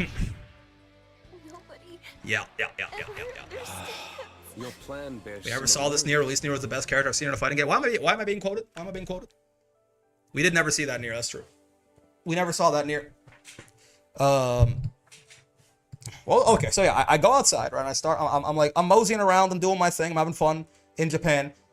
The one thing though is I was hungry, right? I'd eaten like some bread. I started like reintroducing a little bit of like white bread to my diet and stuff like that. But you're supposed to like after food poisoning, you know, you're supposed to like slowly start reintroducing like very plain, like inoffensive foods to your diet, right? Like, you're supposed to start eating like, yeah, like white bread, like plain soups, like rice, you know, plain rice, stuff like that. And you're supposed to very much avoid like fatty and sugary foods, right? After you have food poisoning. But I was hungry and there was a McDonald's, right? Starches and carbs, yeah. So like I was hungry and there was a McDonald's is the thing. So I was like, you know, I haven't had like any nausea in the past like 20 hours and I'm hungry as fuck. I'm just gonna get like 2 McChickens and a chocolate milkshake, right? And in my head, like I knew that something about this was wrong. Like I thought it was a bad idea, but again, my problem is I misplayed. I fly too close to the sun. I have a high con stat, but sometimes I overestimate it, and I do like, you know, the day I get food poisoning, I'm like I should have McDonald's. So like, I really don't think it's my body's fault. I think my body fought off the norovirus incredibly well. I think I just like, again, I flew too close to the sun like twice, right? So I'm eating the McChickens and I'm drinking the milkshake, and like immediately as it's happening, I'm like, this does not. This like I felt my wax wings like burning up in low Earth orbit, right? Like as it was happening, I was like, this doesn't feel so good, but like it's fine, probably. Like it's fine. It's just like that. It's just because I'm hungry. Like it's just because my stomach is empty and like, you know, like this food entering. It just kind of feels a little. That's like normal. It feels a little weird. Like it's just because I'm hungry. Like it's fine. And you know, so I have the McDonald's. And I feel a little bit weird, but I feel not hungry anymore. So in a way. You know, the milkshake, I take a couple sips of the milkshake and that immediately feels very wrong. And I don't finish the milkshake. I did at least have the common sense to not finish the milkshake. But like even like, you know, the half of the milkshake that I had or whatever, that already did not sit very well. You know, we go about the rest of the day. It's fine. A few hours later though, we're heading back. I'm starting to feel a little, you know, the chills have come back, which is weird because they were kind of gone. We get on a bus. The bus is super crowded. And on this bus, I start getting the exact same feeling that we were talking about earlier, you know, where I'm like, I start getting that, like, slight tinge of nausea in, like, the pit of my gut. And I'm like, no. Like, I do the same coping strat over again. Or I'm like, no, I'm not. I don't need to. Nah, it's fine. It's just, I'm just tired. You know, it's just been a long day. I just need to, like, go home. I gotta get some rest, so. I just gotta, I don't need to throw up. Like, I wouldn't. And then, like, you know, I start feeling a little bit more, and I'm like hypothetically, if I was gonna throw up on this bus, that'd be really bad. Because like it's a packed, like it's a sardine bus, as most public transport in Japan is, like all the time, right? Like I'm standing, I'm not even holding onto a handrail. Like I'm like supported by dudes, right? Like there's a guy to my left and a guy in front of me and a guy behind me and a guy to my right, and we are like touching shoulder to shoulder, and that's the reason that I'm not like moving around when the bus breaks, is like there's just guys everywhere, right? So hypothetically, I'm like, if I threw up in this bus right now, this would be catastrophic, right? Because I'm shotgunning like 3 guys with this vomit. But I was still on the cope, right? I was still just like I don't need to throw up. I'm just a little tired. Gamba, you gooey Canadian? Oh, we'll do it for the next set. Yeah, my bad. Or Japan Public Transit really is send dudes? That's correct, yeah. One of my buddies, we were on the train in Osaka, and it was like, the train was, like, yeah, it was like that, but for a whole train car, right? Just like shoulder to shoulder, like a sea of people, right? And he kind of leans over to me and he's like, I totally see how people can get molested on these things. And I was like, Jesus Christ. But also, like, I get what you mean. Because it is a sea of bodies and arms and hands, and like, there's a weird amount of plausible deniability in there, and also you probably wouldn't even know who it was if it was happening, right? He said that shit to me, and I had not considered it, and I was like, you know, like, now that you mention it, like, I see what you mean, right? I see what you mean. But yeah, so back to the bus. So I'm like starting to panic a little bit, because I'm starting to get to the point where I'm like, okay, like the cope is starting to leave me, and I'm like, okay, I think I'm gonna have to puke at some point. But I'm trying to cope that like, I gotta puke in like 30 minutes, because like we're on this bus and we're gonna be there for a few stops, right? So I'm just like sitting there on the bus, like, I don't need to puke right now. Like, I can hold it off for a bit, but it's like, it's rising in me, right? And like, this is one of those things, like, I couldn't even get to the bus driver to ask him to stop. One, that motherfucker did not speak any English, and two, again, like, I'm stuck. I'm stuck in a sea of guys on the other side of the bus from the bus driver, right? Rising reference, so true. Yeah, and the other problem too is, like, you know, most of the times that I've pooped so far, or sorry, that I've only like puked twice at this point so far with the norovirus, but like most of the times it was one of those things where, like, you know, when you did it, usually like something, let's just, you know, it wasn't the only thing you were getting rid of. Norovirus apparently is special, and that's one of the only things that makes you relieve yourself from both ends, let's just say, at the same time. Apparently very few strains of food poisoning do that to you, where it's coming out of Ebola does too. That, you know, fair enough. Point being, I was a little worried. I was a little worried about puking on this bus, right? Because it was like, I'm gonna shit myself in public on this bus. I'm gonna throw up on like 4 guys. Luckily, I manage, and by manage, I mean I just get lucky in that, like, I don't really need to do it until I get off the bus, right? I get off the bus, I like meet up with my friends, and I'm like, so, hey guys, I'm gonna throw up like right now. Like just very calmly, I'm like, so I'm about to throw up. And we're just like walking in a residential area, right? And I'm just like, so I'm about to puke. And they're like, oh, sure. And we don't have any bags with us or anything like that. So I just kind of like, I like stroll over. I start getting the thing where, you know, it's like, you know, the saliva comes up and shit like that. And I just stroll over and I start puking on a guy's lawn. Not like really because I wanted to, just because I was kind of already like in those like last 5-10 seconds, you're kind of in the vomit dimension, right? Like you're not making your own decisions anymore. Your body is just moving towards the nearest thing that looks like it's vomitable, right? So I like get off the road, and immediately off the road, there's just a house, and I just like bend over and I start puking on this guy's lawn, which is unfortunate. The vomit dimension, I'm in the vomit dimension, right? I'm so much guys can puking on my lawn, exactly. In fact, I'm so much in the vomit dimension that like a guy obviously hears me puking on his lawn, as you might expect, because it's not quiet, it's not subtle, right? I'm heaving, and he like opens his window. Now this guy is in his bathtub, clearly, right? This guy's naked. He's got like wet hair. He's shirtless, and we can't see the bottom half of him, but I'm pretty sure he's fully naked, right? Like he's clearly taking a shower or something like that. And he just opens up his window and he starts yelling at us. Clearly, you know, it's like me and like 3 brown people. So he knows we're Gaijin, right? So he starts yelling at us in like broken English, which I will not. I'm not going to reenact this because he did like he sounded a lot like a stereotypical, like it sounded like a racist caricature of a Japanese man screaming in English, which is not his fault. He just doesn't speak the language, right? But my point is, I'm not gonna. But yeah, he was screaming at us to get off his lawn. If he did, I would have laughed. Yeah, you know, he was screaming at us to get off his lawn in very broken English. And I'm so far in the vomit dimension that my friends notice this guy like way before I do. He's yelling at me, right? But I'm just like, I don't even notice it. Like I'm not processing, do it please? No, like it would just be a racist impersonation of an Asian guy, right? Like, I'm not gonna do that. But it also is what it sounded like. Hypothetically, it is exactly what it sounded like. So I'm like, when we talk about the vomit dimension, I don't even notice this guy for the first like 3 heaves, right? I've dumped 3 loads on his lawn. Do it as if he were Canadian. Like, okay. If he were as stereotypically Asian sounding as this is Canadian sounding, what would it be? I'd be like, my problem is my like small town Canadian was a lot better when I was in university. I haven't been around the boys for too long. It's like, hey, fuck, bud. Fuck, get the fuck out. Fuck, you're fucking blowing chunks on my lawn, bud. Fuck, get the fuck out of here. Get the fuck out of my, get the fuck off my lawn. Something like that. My Canadian is worse than it used to be, unfortunately. It's been too long since I've been around motherfuckers that were from like Port fucking Ryerson or whatever the fuck with like 6 people in their hometown. Fucking hacking a dart on my lawn. That was ass. It's tough. It's not. That's not my shit. I should not have asked. Point being, I mean, to be fair, it's a stereotypical bad impression, and it sounded like it kind of is accurate because like it sounded like what you would imagine a bad stereotypical impression of an Asian person would be. It sounded that like that. Point being, I'm not gonna harp on this point for too long, right?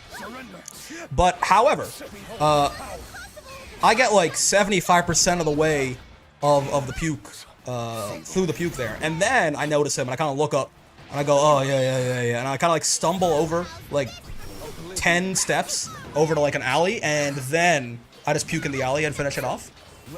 I'll tell you though, it felt great. That was the last time that I vomited. I got food ads while you're talking about puking. I don't know what you're talking about, man. That was the last time that I puked with the norovirus, and it felt amazing. Rick, please speak only in Canada slang. Canada slang differs a lot. I forgot I wasn't subbed, so true. I'm gonna crash out and just assume he screamed black man. You know, very good. In many ways. This person is fixed. Yeah, Moose, thanks very much. Thanks very much. For the 7 months, god damn. In my head, you're like a new subscriber. That's 7 months? Very good odds that this person is incredibly smart and attractive. Belfoy boy, hello. Thanks for the 2 months. Why did I join mid-heavy Canadian accent? What's happening? Listen, don't worry about it. Speak like those people in the videos smoke that. The Toronto accent that is like supposed to like it's like vague. It's like meant to be Jamaican, but it sounds nothing like it. If the business is true, fam, you left your moms in the hood. Someone's got to smoke that for real. Mans are marved out here, bro. And the gal them? I hate that. That is probably my least favorite. That's probably my least favorite regional dialect in the world. Is whatever the fuck, like, just absolute perversion, whatever absolute perversion of like, apparently patois or whatever the fuck Toronto thinks it's doing. It's just absolutely horrible. What do you think could make Beelzebub top 5 characters in the game? Like a minor buff. Beelzebub's already really good. Yeah, I don't know. Like some like moderate buff could probably get him there. If you say so, Mr. Streamer. Yeah. I ever see people use Bubs anymore as Yash or something? Nope, Bubs is quite good. He's just kind of like a weirdo character. It's the same reason that, like, you know, Grimnir is like maybe the best character in the game. You don't exactly see him running around everywhere, right? They're kind of like more like tricksy weirdo characters. As Jamaican, that shit's the worst. I can only imagine. Man. That shit's not even ripping off my culture, and I think it's fucking annoying. If Vayne 5U was able SSBA, then he would still be bottom 5. I don't know about all that. A minor buff to Bub's 5U would make him top 5? If the teleport, like, wasn't a joke? Give Nier RS and 1,000 health. I can just give Nier RS back. I think her having low health makes sense. I play Avatar Belial, so I can't say anything. He said he just a knowledge check of the roster? That's not true. Like, Bubs is a knowledge check, yes. But also, like, even if you know the knowledge checks, he's still good, right? It's just that, yes, Bubs, like, if you don't know the knowledge checks, Bubs is already top 5, right? Unisonic is good? I mean, a lot of Bubs' stuff is, like, genuinely good, right? Like, by and large, good normals, high damage, command grab, super. Unisonic is a really good move. Good fireballs, right? Like, the needles work pretty well. A lot of stuff about Bubs is, like, not knowledge check. It's genuinely strong. It's just that he also does then just have a shit ton of knowledge checks on top of that. I like her RS being gone without death from a design perspective. Without death, sure. I mean, if Deathless Nier can't RS, but I feel like Nier with death should be able to RS. At the very least. In the original Old English. Lament. Let's go, Anila. Always nice to see an Anila SSBA combo that actually kills. You guys know Anila actually can break 10k, by the way? Anila's max damage is 10,040. We did it. Someone knows nothing about the culture or anything. DJ Steam is really good. It's you know, as someone who also knows very little about the culture, I thought it was pretty good. We get an Anila impression, hee. I'm pretty sure a video that came out a while ago had me doing the voice acting. Someone paid the $5 to make me have to do the voice, like to say everything Anila says in her voice for 2 rounds. DJ's theme is fine. I think DJ's theme to me is I like the start of it a lot, and it loses me. There's a lot of like mid-tier Street Fighter 6 themes to me that are like I like how they start a lot, but then they go on for like 6 minutes and they kind of lose me as they go, right? Blanca is a very similar thing. I really like the first minute of Blanca's theme, but then that shit is 6 minutes long. Lucy SSBA quote is made amazing by the English voice actor. Thraldom in life, freedom in death. Damn. Well, Death she should. I even think they should give her some jank to balance it out, like Death herself being able to RS away from Nier. Ooh. Fluffy winning. Broken ass Anil. Isn't it crazy? Okay, listen. I think these characters are probably about as good as each other right now, which is pretty crazy. Not what I would have thought 2 months ago. Where's the chubby Anila mod at? I'm sure they exist. Giving Death an RS cancel sounds great. On random note, Fairy's theme is peak. Lucy did get shot. Yep. Oh, nice. I think is that the first spot dodge RS we've seen today? So if we make Death stronger, we take another system mechanic from Deathless Nier. Oh my god. Dude, make Death stronger, but Deathless Nier can't Brave counter anymore. Boom. Bottom 1 character. Just, like, undisputed bottom 1. Ultra Instinct notes? Yep. You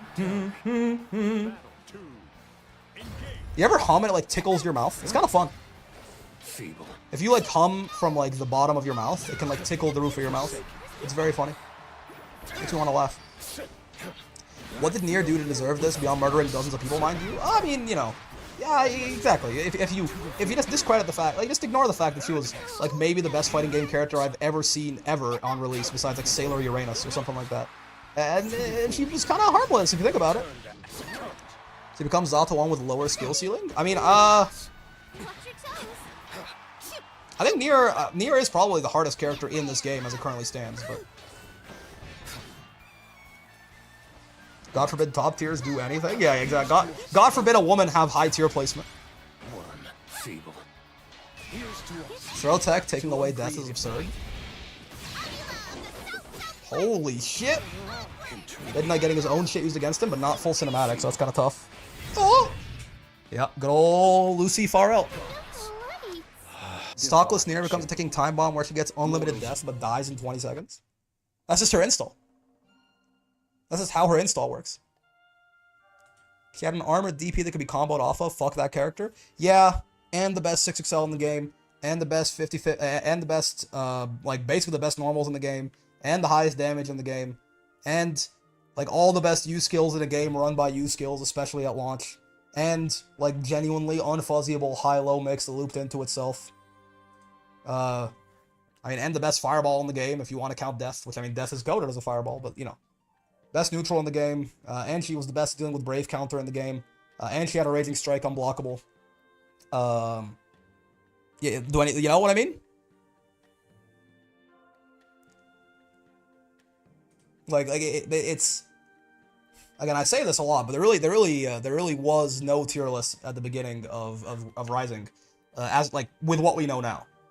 Again, we're just lucky that the game got patched like every month instead of every year or something like that. We never saw that in here? Yeah. Oh, yeah. Exactly. Versus Cagliostro. This is Muffin and me and who? Muffin and who? Believe in victory. Muffin and Chiripa. So true. Engage. Chiripa. Oh, what? Don't mind me.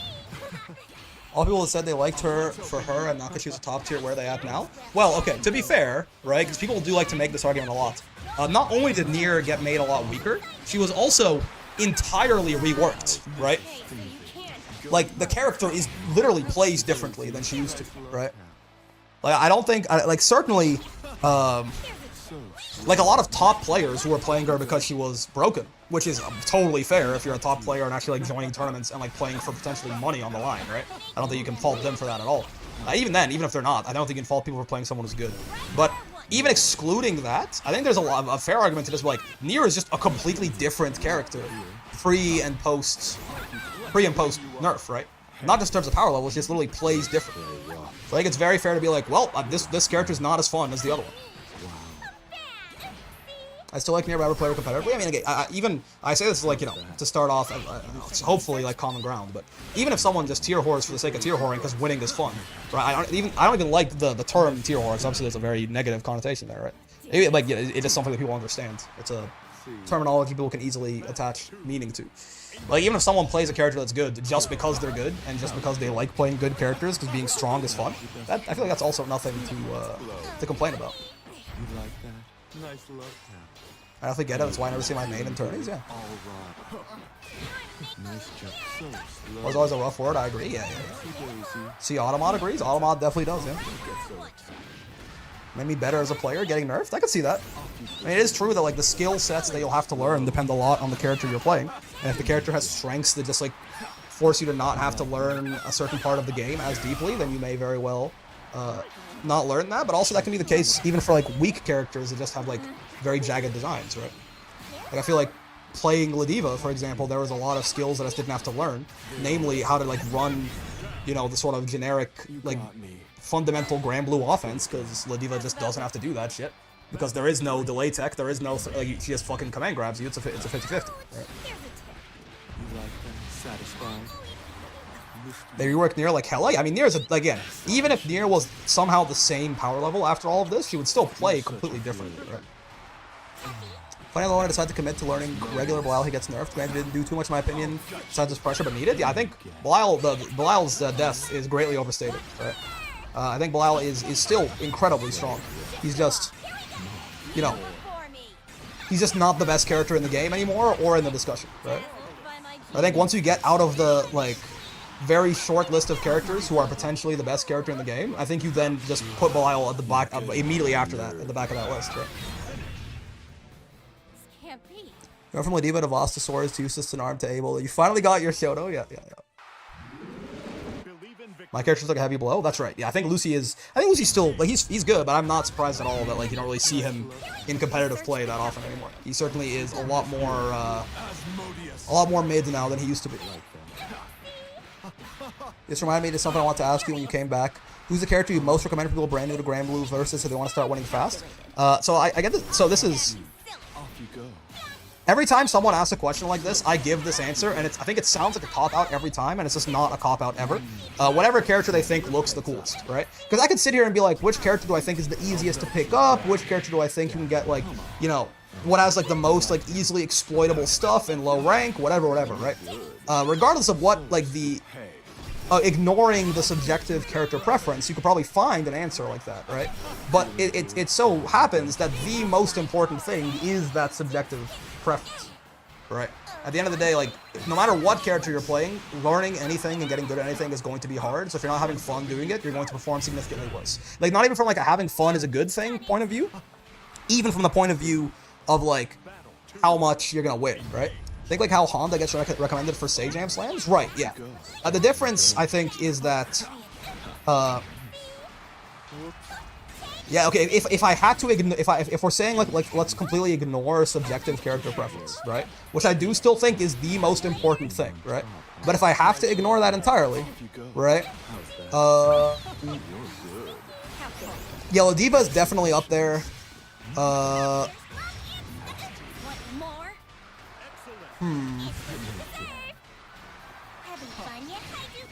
Let me think. What's like something that's really easily spammable that you can just be for sure? Nah. Like yeah, like sure, but like but like I don't know. I mean maybe. Maybe. I mean, Beatrix? Maybe.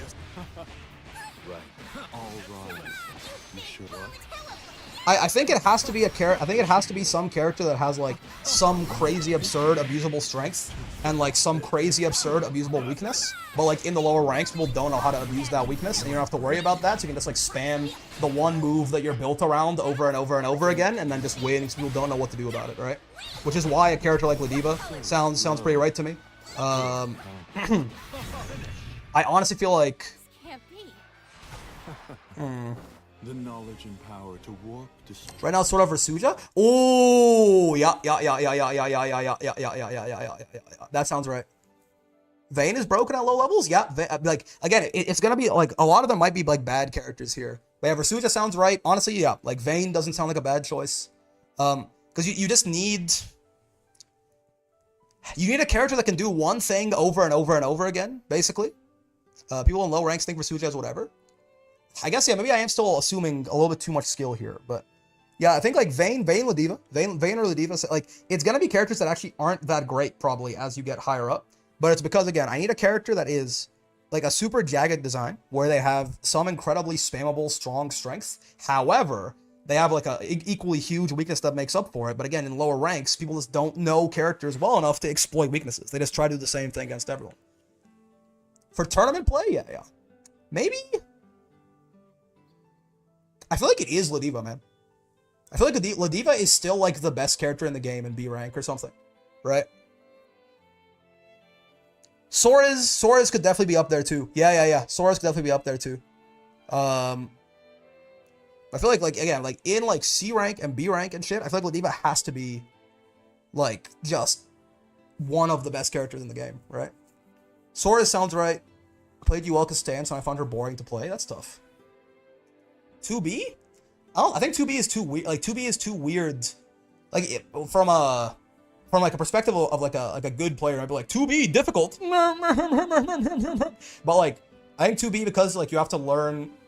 She has like her own thing and she can't like 6XL and shit like that. I think it'll be weird for like a true beginner to pick her up and play her, right? Zoe has to be top. Bubs probably up there. You're assuming too much skill to leave a player at B rank? Maybe. I think it's more so that, like, I think Ladiva, for multiple reasons, right? One, I think, like, having extra health is really important. It's because I think a lot of people don't really do that much damage in the lower ranks. I think Ladiva can do a lot of damage even with very bad combos. Like, if you just do, like, auto combo Lariat with Ladiva, it kind of, like, it kind of hurts. I think her supers do a shit ton of damage, and her reversal supers, which is something like you want to do a lot, are really strong. Again, having extra HP is a big deal. And like, as long as the only skill I'm assuming of a B rank is that they know about the command grab. Like, if you know the command grab exists, I feel like that in and of itself, people just don't know what to do about that. Like, the amount of times I get people asking me questions about, like, they don't even know you can jump with the command grab. They don't realize that jumps, like, serious, right? People don't realize that jumps are throw invincible. In like really like when we talk to like real beginners, and that's fair because it's unintuitive. Like, why does being in the air mean you can't be grabbed, right? Like, it's not like a real world intuitive thing, right? So like if I can assume, if the only skill I'm assuming from the Lil Diva player is that they know about the command grab, like they know they can command grab, then like that in and of itself, people don't know that you can jump to beat it, right? They just block. And then they get hit by it, and they're like, what the fuck is this? This is bullshit, right? I feel like Ladilo would know that a command grab is strong at that rank. I guess. But I feel like, yeah, maybe that's the... Yeah, I don't know. Command grab is only strong in advantage. Okay, so even then, even if you exclude that, I think Ladiva has a lot of relatively brainless neutral skips that, like, are reactable, but, like, or, like, you know, Lariat whiffs on crouchers. If you don't know that Lariat whiffs on crouchers, and the other guy's just spamming Lariat because it's a special move that he has, Lariat is broken. Lariat is an unreactable plus on block neutral skip, like light Lariat or medium or heavy Lariat or something like that, are unreactable, nearly unreactable, plus on block neutral skips, right? If you don't know that they whiff on crouchers, right? Yeah, leave a 5U as a command grab, right? I don't know. So I say Vayne, because Slam works always. People absolutely jump on Vayne in lower ranks. But see, then I feel like you're assuming that the Vayne has like the 10,000 damage anti-air combo, right? I feel like the Vayne is not going to 2H, 236M, you know, close H, 236H, whatever. We do winners finals, losers first? Oh, let's do winners finals first. Yeah, sorry, I got too distracted. My bad.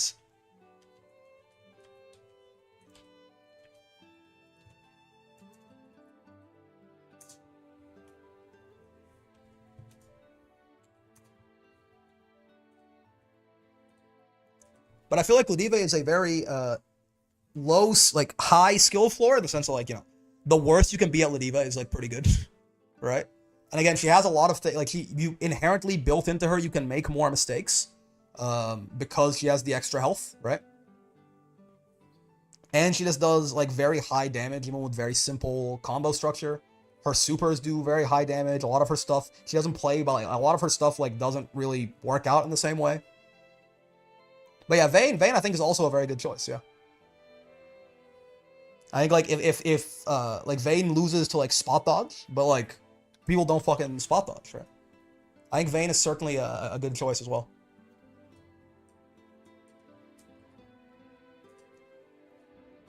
Roxas and OP.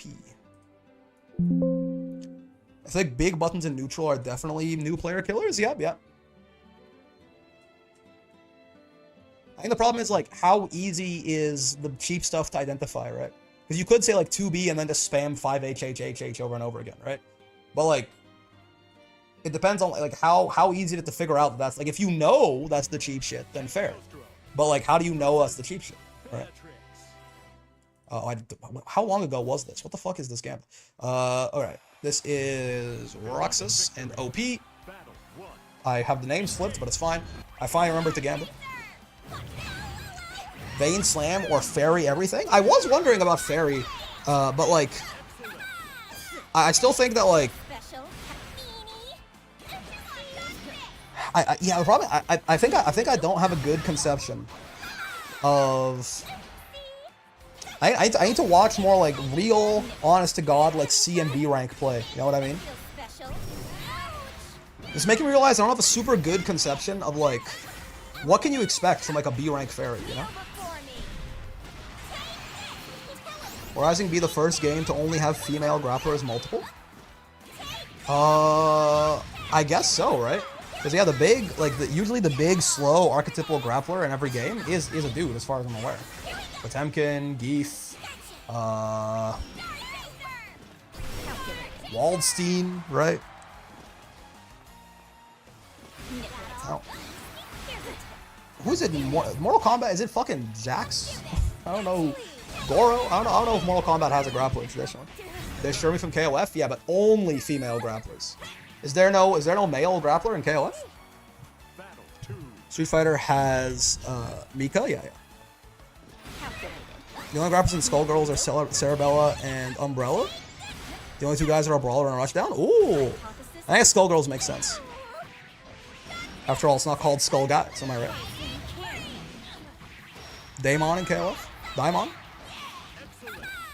Okay, so you Bonk. T-Zoc. For the children. For watching SK's grind from Rookie to Master, me realize the way I should teach beginners needs to change. Yeah, I mean, I think it's the common refrain of like, don't worry about like, do what works at your rank until it stops working, right? I think a lot of people are too concerned. That's why like the advice of like watch higher level players on your character, I don't really like very much. It's better intermediate advice, I think, right? But for everyone, like, you know, even at intermediate levels and beginner levels, I think you just, you know, you have to like find something cheap and then just do that shit until it stops working. And once it stops working, try and figure, like, you know, find the next thing, right? Battle 3. Skullgirls is a play on Schoolgirls? I did not even know that shit. Okay, so you The only thing I try to work on in this game is my pressure. I mean, that can certainly help, right? But like defense and neutral are certainly big parts of it too. Especially as you get higher up and just like spamming 6XL doesn't win you the game anymore.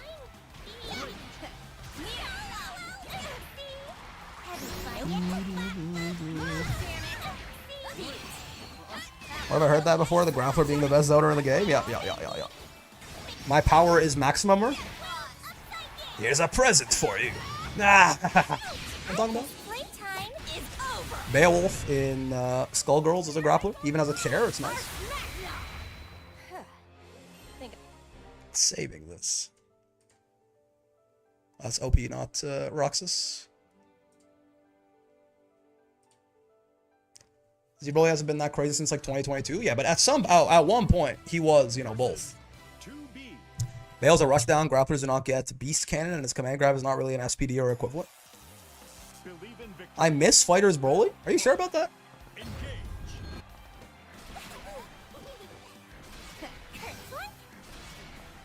Calculated.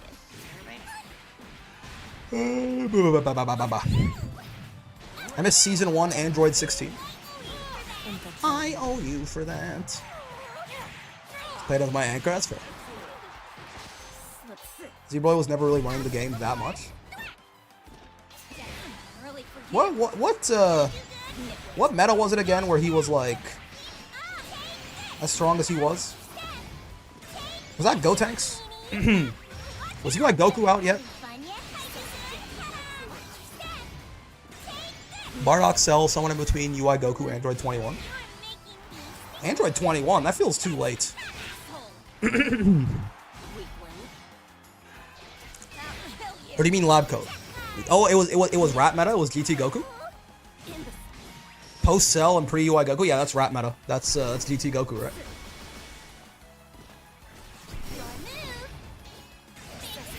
Oh, you're talking about the metas, right? Yeah. Let's go Roxas. Yeah, he finally switched back to 2B. Been almost half a year since I picked this game up, and still no clue what to do as a zoner versus 2B. Yeah, I mean, she does kind of cook them for sure, right? The double jump is kind of tough. The chain is a very good anti-projectile move.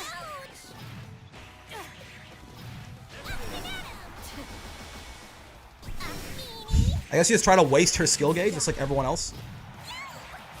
You just try and waste her skill gauge, but you can do it in neutral by like trying to bait out anti-projectile moves and like rolling or spot dodging them or something like that. And then once he's out of skill gauge, then you do your shit. Like Season 2 GT Goku? Yeah. Ow.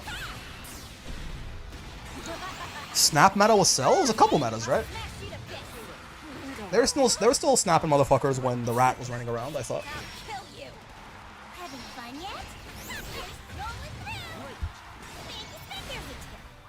That was Goku? Or Gotenks? Yeah, I think Snap was around for a bit. I think it was like a year and a half or something like that. Just realized you have Roxas and OP on the wrong sides. You're right, Suge. All aboard. Here's your ticket to hell. I turned the voice volume up to 100 when we were doing the like Anila voice acting thing, and I've kind of kept it there ever since. I kind of like it. Believe in victory.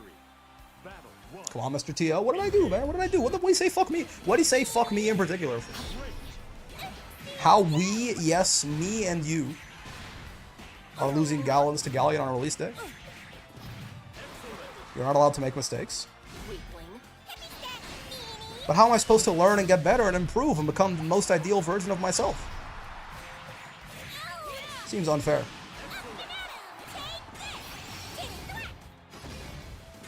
Beep, beep, beep, boop, beep, beep. Never perish? Fuck. Seems kind of unfair, but I guess it's the price I pay. For $5 a month. You just be better? That's true. Skill issue. Have you tried being perfect? Just be perfect like Cell. True. However, I'm gonna be honest, I am not quite confident in my speed. To be completely real with you. Curse of Versuja. Versuja be upon ye. You gotta start with peak? I already did, man. Dragon Ball was my first anime. And that's all downhill from there. It's so funny watching Smash players say their game is balanced while sitting here playing Granblue. What fucking Smash players are you talking to, bro? What the fuck are you... When have you... What Smash player says their game... Are you talking about Ultimate or Melee? You think a barrier would work? What Smash player says their game is balanced? Smash players complain more than Tekken players, man. That's saying something.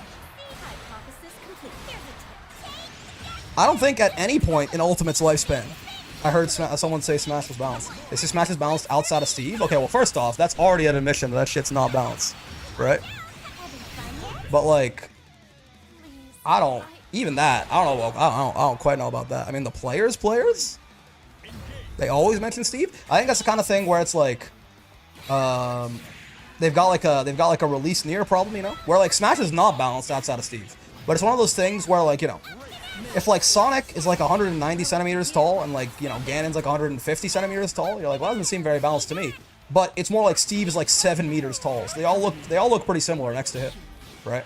So it makes you think that, like, boy, if Steve just wasn't in the game, this game would be so balanced. But, you know, in reality, it's more of a perspective thing than anything.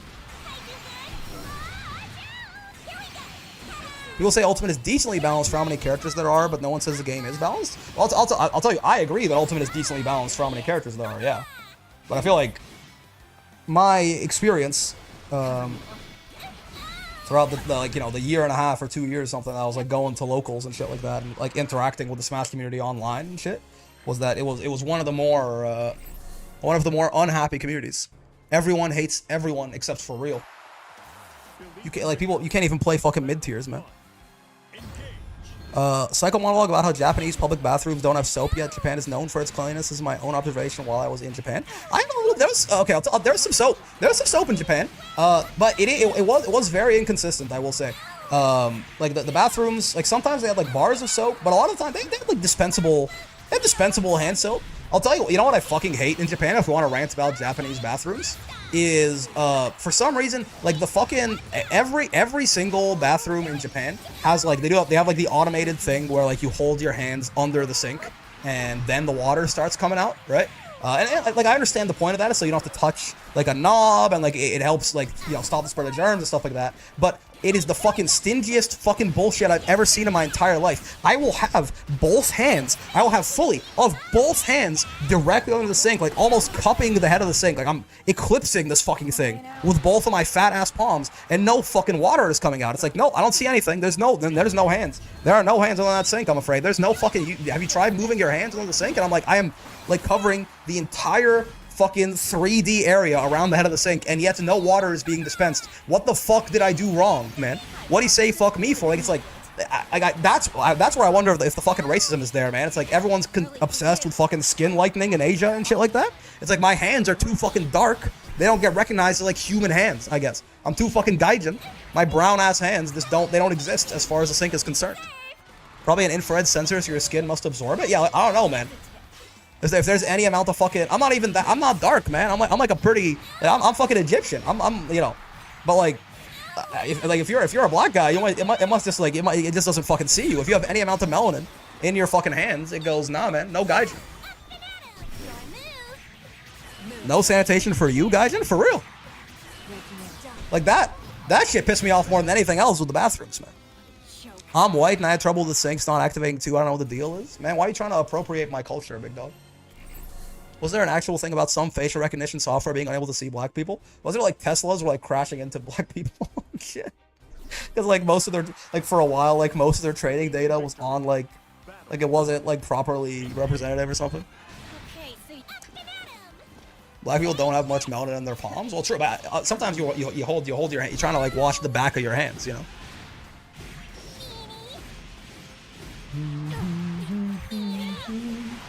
But yeah, the soap. I think there's soap. I feel like I saw like the little dispensers of hand soap like most of the different places that I went in bathrooms in Japan.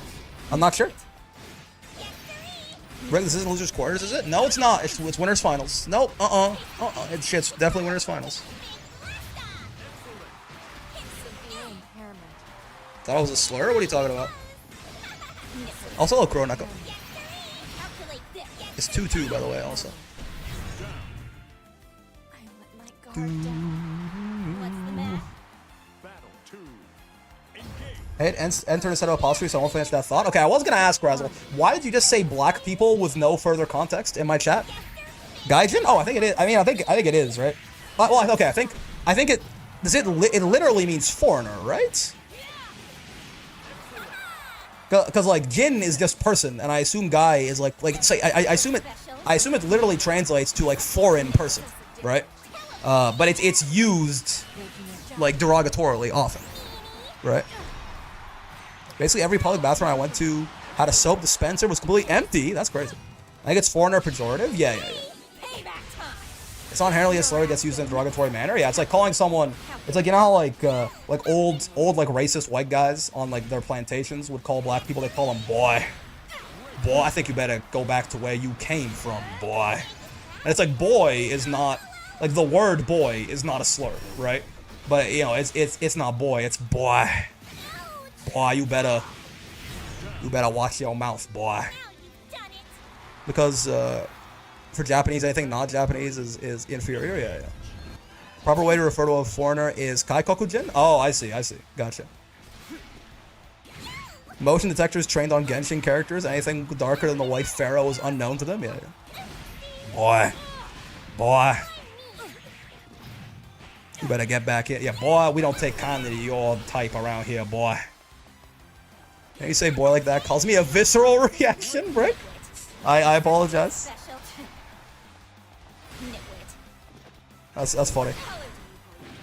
Are we allowed to say cracker? I mean, listen. Calculate. I don't know, man. Are you? No? Well, my bad. Here's a tip. That's on me. In your chat? I mean, like, in general, I would rather know like anti-racial sentiment towards like any group of people, privileged or not, right? So like, I would prefer you didn't. My calculations were wrong. You're allowed to say any word, but the consequence of it will vary. Yeah.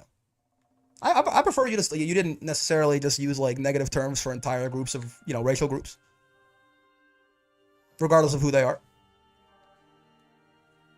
I got hit by ads. How we get here from Smash? So basically, Steve is racist.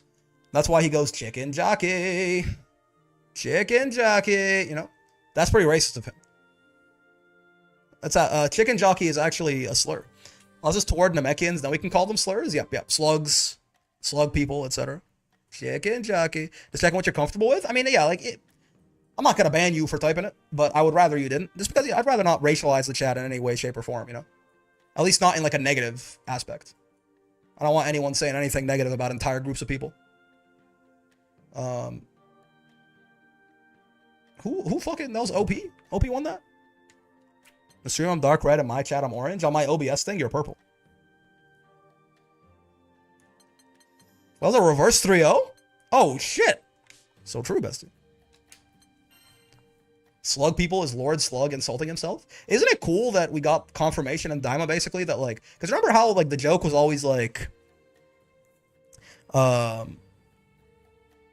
not just about white people with poor rural folk in particular. It's a class component? Ah, I see. Fair enough. Except Canadians, can we call those people gooey still? Is that a slur? Is that why I'm being called gooey? But isn't it funny that like the joke for a while in Dragon Ball is that, like, you know, Piccolo, like Demon King Piccolo, called himself Demon King Piccolo, but he was actually just like a slug alien. And it's like, you're not a demon, you're like just a slug alien. But then it turns out they're actually demons. Like, they're from, like, he was right the whole time. Like, he actually is, like, he's a demon who comes from the demon realm, and they just escaped from that realm to the mortal realm, and they became aliens to the Earthlings. But, like, you know what I mean? I got my hype man in here. Yeah, Gapsilius. Deeg cheering you on. Losers, semis. He goes free right on those Is this demons. one of your pop quizzes? Aurora, kill yourself. You've got a taste for springing those on me. I'm hungry, man. Don't stop. Wait for real, I gotta finish like watching being Daima. kept Oh, on fuck. edge. Yeah, my bad. I'm sure Cybermen are also from the demon realm. Maybe. Of the 12 wings. It does look a lot like how that witch made, like, Majin Buu and Do, right? Are you not doing Gamba today? No, I'm just forgetting. Battle 1. I just forgot.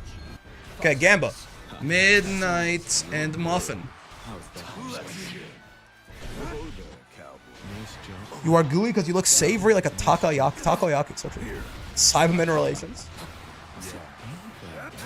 They are like grown plant people.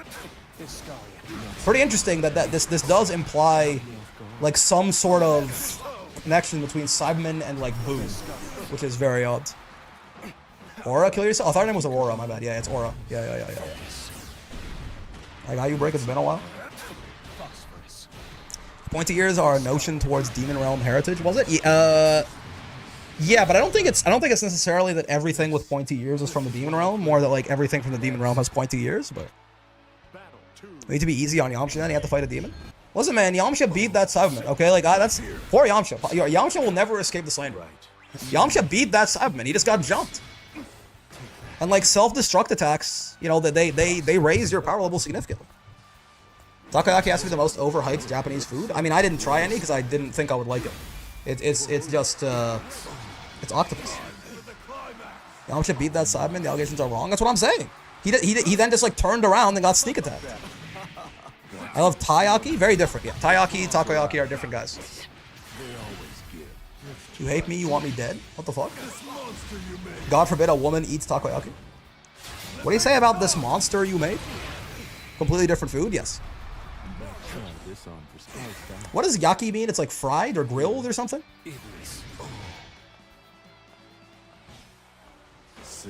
Look at me, this monster you made. So true. I didn't ask to be born, Dad. Nice. Not dead. A little dead. Grilled like yakiniku? Ah. Man, the brain rot hit me really hard. I got, you see, like, you know, sukiyaki is like a food in Japan, right? But every time I saw the word sukiyaki, I thought of Chip doing his fucking rekka. You know what I mean? I forget what the first one he goes. It's like Sufi or Suki or something like that. Supi, Sukiyaki, Banzai. And every time I saw it, I just thought of that fucking ninja president.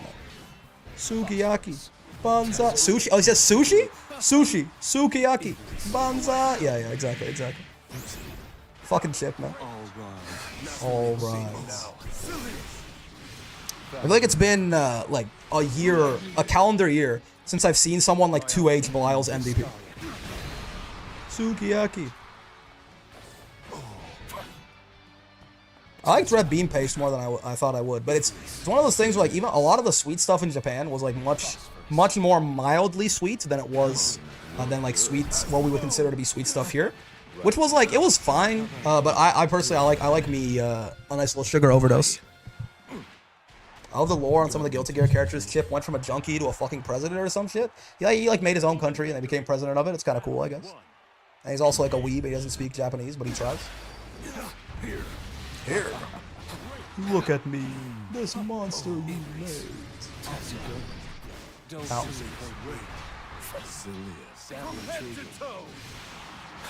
They have every single voice line is unique. Japanese food isn't particularly flavorful, like flavor isn't as potent. I would agree, yeah. I think a lot of stuff felt very mild. Like it seems like that's kind of just what they're going for. Weirdly, with the exception of like seafood, they got some like really fucked up seafood. I swear, guys, Blyle's just misunderstood. He's a virgin. It's been at least 2 months for me. To be fair, I hardly see Masters or GMs that use it. I also hardly use 2H, the anti-air with Charlotta. That's fair. That's fair. I will say Japanese curry is good, but it tastes about the same regardless of how cheap or expensive the place is. It felt like the food was pretty consistent, yeah. A heroin addict weeb who took over a not insignificant amount of Africa. What a sentence. I spent a lot of times there just cooking myself Mexican because I didn't mesh with the lack of flavor. Yeah, definitely were a lot of times where I wished we could get a little bit more... Like, sometimes you go to, like the cheaper restaurants, they would, like, give you seasonings on the side, and that shit was always good, because I needed more. Because they had that, like, hachimi, they had the fucking, the shichibukai. What are they, the shichimi? The Japanese, like, 7 spice, or whatever the fuck. That shit was pretty good, they just never put it on anything. But sometimes they'd have, like, a little seasoning on the side, and that usually I would then, like, drown the food in it, so it would actually taste like something. Shichimi, hachimi, you know what I'm talking about? What the fuck is Shichibukai? That's the 7 warlords, right? From One Piece. Rick, how do I fight Kat and Lucilius? Who do you play? You play Versuja, right, Arihara? I forget, you play like, or Beelzebub? You play multiple different characters when we played. Warlords of the Sea? Yeah. Hachimi equals honey? Ah, that's so true. There's a fancy honey place there too. They had like cum honey. I only know Hachimi because of the little Uma Musume girl who goes Hachimi. My sister had me cracking up when she went to a restaurant and asked for sauce and they told her she didn't need it. Wow. Yeah, I will say a lot of like the cultural stuff in Japan, like a lot of the traditions and stuff. I know this is very Bakugaijin of me, but I think a lot of them are really stupid. Like a lot of it feels.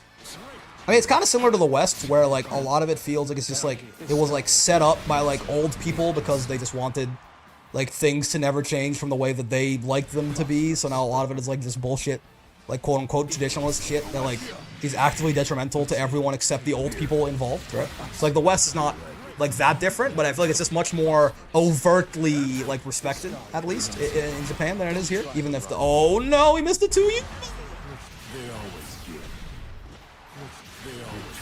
Play any character other than Kat herself. The only matchup advice I could give is lay down and lose. Alright, I don't know about all that. Not now. But you do have to be very careful whiffing against Catalina, certainly. That's all she does. Is whiff punish you and fucking kill you. She does it amazingly. That's unfortunate. Yeah. That sucks. And to think that it also lost him the set, unfortunately. Because this is one of them best of 3s, because it's not losers finals just yet. Unfortunate. But hey, I mean, you know, unfortunately, the rough thing about bracket is it's the point where, like, mistakes are both the most understandable but also hurt the most when they happen. Bubs and Versuja, but mainly Bubs right now. Yeah, I mean, you can fight Kat in the mid range. You can try to like fight her in the mid range decently, stuff like that. Again, I think the big thing I think is always be very careful about sticking out like random 6XLs or buttons against Catalina because she's very good at like whiff punishing you, and then when she whiff punishes you, she gets incredibly high reward off of it. So you have to really respect the fact that Catalina has basically all of the best buttons in the game, right? As far as like whiff punishing and shit is concerned.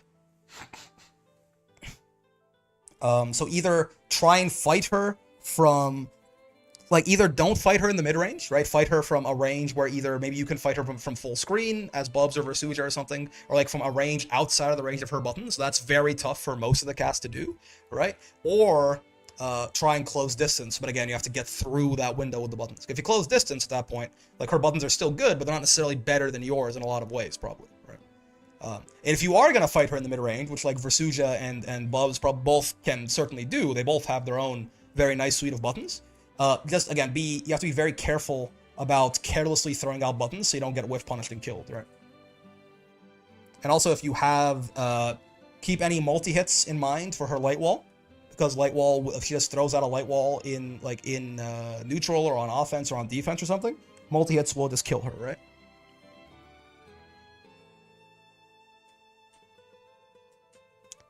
All right, OP and Shrimp Man. This is a best of 5. What the hell? Why is my game so quiet? Oh, I turned my headset down accidentally. It's always that damn 2U that drops. I'm crying. That was pretty rough, Midnight. But you know, again, it happens. It does happen. All right, Muffin or OP. 2 minutes to gamble your life away. Please, OP, take this dub, I beg. Don't you want to? You want the guy who beat you to win the tournament, no? Because then you can be like, well, at least, like, surely you got to be a Muffin enjoyer here. Hachimitsu.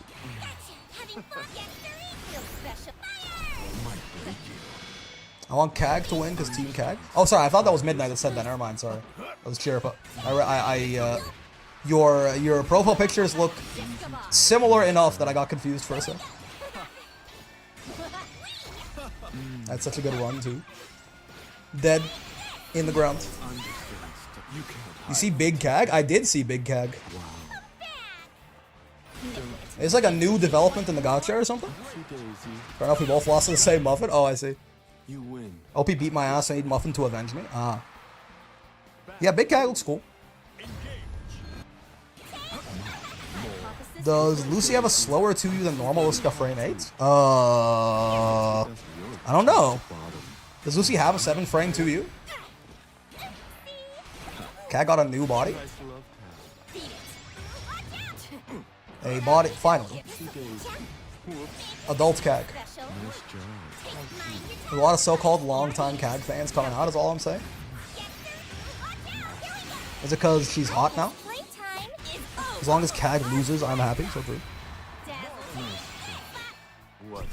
Oh, they backdashed too early. That's tough. Stay sharp. It's bigger than normal, so I'm guessing 8. Perhaps. Almost past. Lucy 2U is frame 8. There you go. Ooh, I could use one of Alright, well, bad news for your happiness. Game 1 to Cagliostro. Battle 1. Engage. Oopsie daisy. Nitwit. That evil ass 5H. Kag far H be upon you. Watch your step. Checking you out. Down. Look at you. Boink. Let's play rough. Oh. Yeah, and I mean, 667 even on the counter hit there. I don't think she gets anything without trap, right? Does she get anything in the corner off counter hit 667? Even still, I don't think so, right?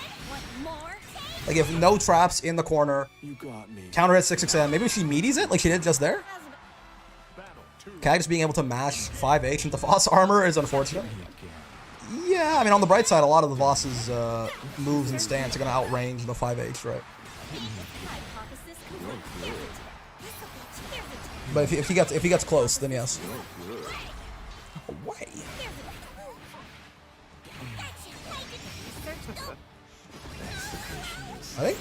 I don't think he slid into the trap on time. I think he maybe could have punished that. That was a strange interaction, but sure. Everyone's fine. Everyone's safe. Safe and sound.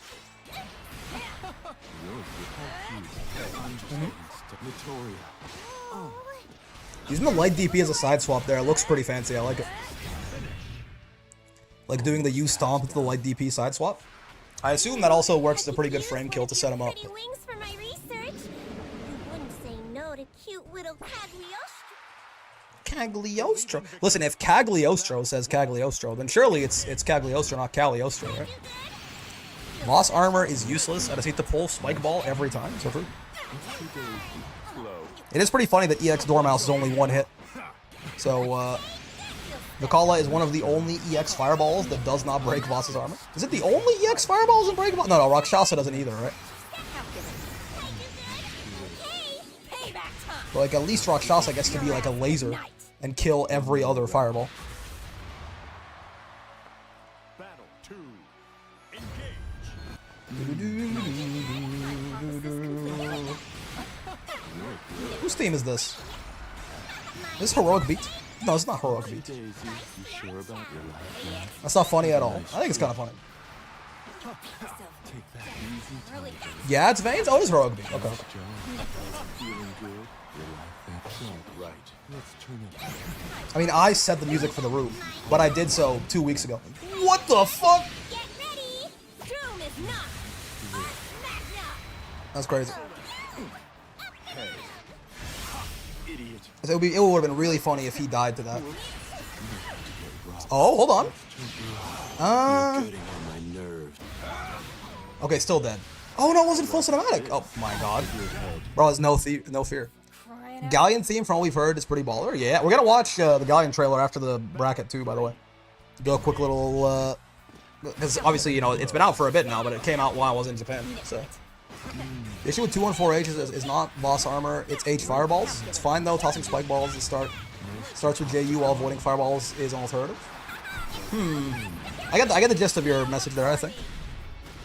Gallion's team is really good. Game on sale at the moment, 61% off. Yeah. Maybe we'll plug that at the start of the video. Get more motherfuckers buying some Brand Blue. 61% sale is really good. In this economy? Thank you, Fukuhara. Oh, it's gonna be no Brave points. Yup. I'm raring to go. Ow. This is odd. That first kick in his SSBA does so much of the damage. On the Genesis. On the Genesis. Could be 69% off though. I'm going to 69 it straight off when Galleon releases. And by it, well, let's just say, oh, he's alive. Yeah, that's tough. It's a hard spot to be in there because you couldn't even air block the trap to get rid of it because that would have killed you on chip too. And it's a hard knock life for Mr. Lyle right there. 3-0 OP, goddamn, they're pissed. They want that run back. They said, "Bring me Roxas. If you want to catch me, at least bring Garp or Sengoku."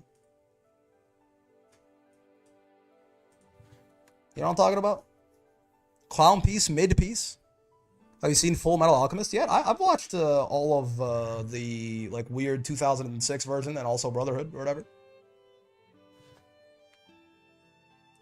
I have never read the manga though. He's a bit OP, a little bit OP. I just want cheese and heart to do things to my opponent like Banana does with Faust, so I don't have to switch off my game plan. Yeah, I really thought they would give them a hitbox. I'd low diff Garp IRL. Probably true. Alright, Roxas on Beatrix again, not 2B, strangely enough. Alright, Grand Finals. Let's put that L next to OP's name real quick. It's on 2006 version. It just, you know, well, is it 2006? 2001? What's the one that like goes sideways and like ends differently than the actual manga? And it turns out they're in like World War I Germany or whatever the fuck. You know what I'm talking about? Alright. OP, Roxas, remember if you bet on OP here, you are betting on them to both reset the bracket and then win, right? This is not will there be a reset, it's who's gonna win. Yeah, hitbox is in charge of the cannon, but it's still not great. That's fair. The fast time I would like Vakal to get is something like Afro, some kind of goofy ass debuff. I don't know why, but I find the One Piece power scaling brain rot hilarious. It's that one image of Mihawk. You know, like the one like demonic image of Mihawk whenever anyone posts like, you know, a feat of like a swordsman. It's just like Leech Hawk. All I hear is Mihawk upscale. My favorite agendas are probably the Mihawk agenda and the Admiral agenda, personally. I don't fuck with the Kaido fans. I don't know why. I don't even have like really an opinion, I think. But I feel like the Admiral agenda is always funnier. Mihawk with his black paint. Yeah. What's it? Lend me some Hockey Odin. This is base Lucci we're up against. All like the Zoro downplay and shit like that. Afro kind of fantastic these days. Fantastic is a great word, man. I just gotta say, they really cooked with that one. The rat-haired Shanks as well. You're fantastic, Rick. Thank you, Exile. So was that word. Not my day.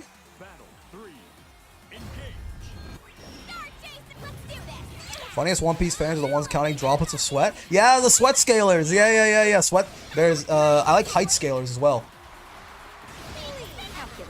Zoro's here. Zoro's here. We can block this, sir. That's killer. Wallahi, we're cooked. Yeah. I do like the Akainu and Dragon Slander as well. They're like, wallahi, if I leave this desk, I'm finished. There's like the slander. This slander is so good I could die. Yeah, there's a lot of. There's a lot of. It's like one of the more toxic communities I've ever seen. Is like all the One Piece power scaling shit, but like it's really funny. I can't stop reading people just like getting into these inane arguments over it. Where'd I go wrong?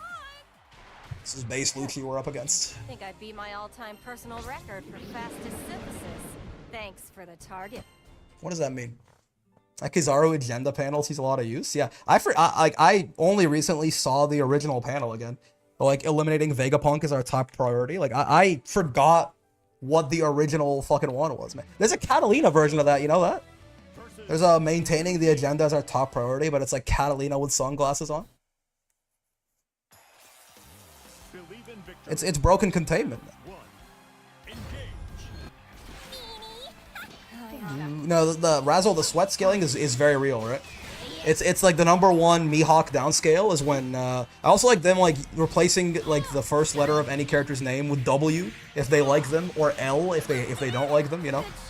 So like when Mihawk fights Wista, and when the swords clash, Mihawk has a drop of sweat on his forehead, and therefore like that's the sweat scaling to show that his title is fake and he's a black paint merchant. You wouldn't get it, man. Enjoying yourself? Shout out to Gear 5 for being Toon Force and as such unpower scalable. Yeah. It's like the image of Luffy like fucking dead on the ground after he like fights Kizaru for 2 minutes, and it's like look guys, he successfully mid-diffed Kizaru. And, like Kizaru like pretending to be asleep and like going over there like light speed perception blitzing everyone and then getting Luffy some McDonald's and laying back down like wallahi I'm finished. It's like he got mid-diffed, guys. He's dead. He's gone. He's over. Luffy surpassed in mid-diff. Agenda piece shit is so funny. I love it so much, man. Wop versus Woxus? Yeah, exactly.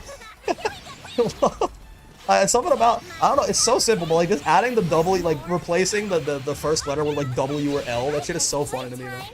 If you will call him like Saturn, Laturn, and stuff like that. You're right, I don't get it, but I'm laughing pretty hard right now, so it's cool. Mihawk's actor in the Netflix show had a picture of Mihawk painting his sword black as his profile picture. Yeah. Red-haired Lanks or Wanks. Barry Togard.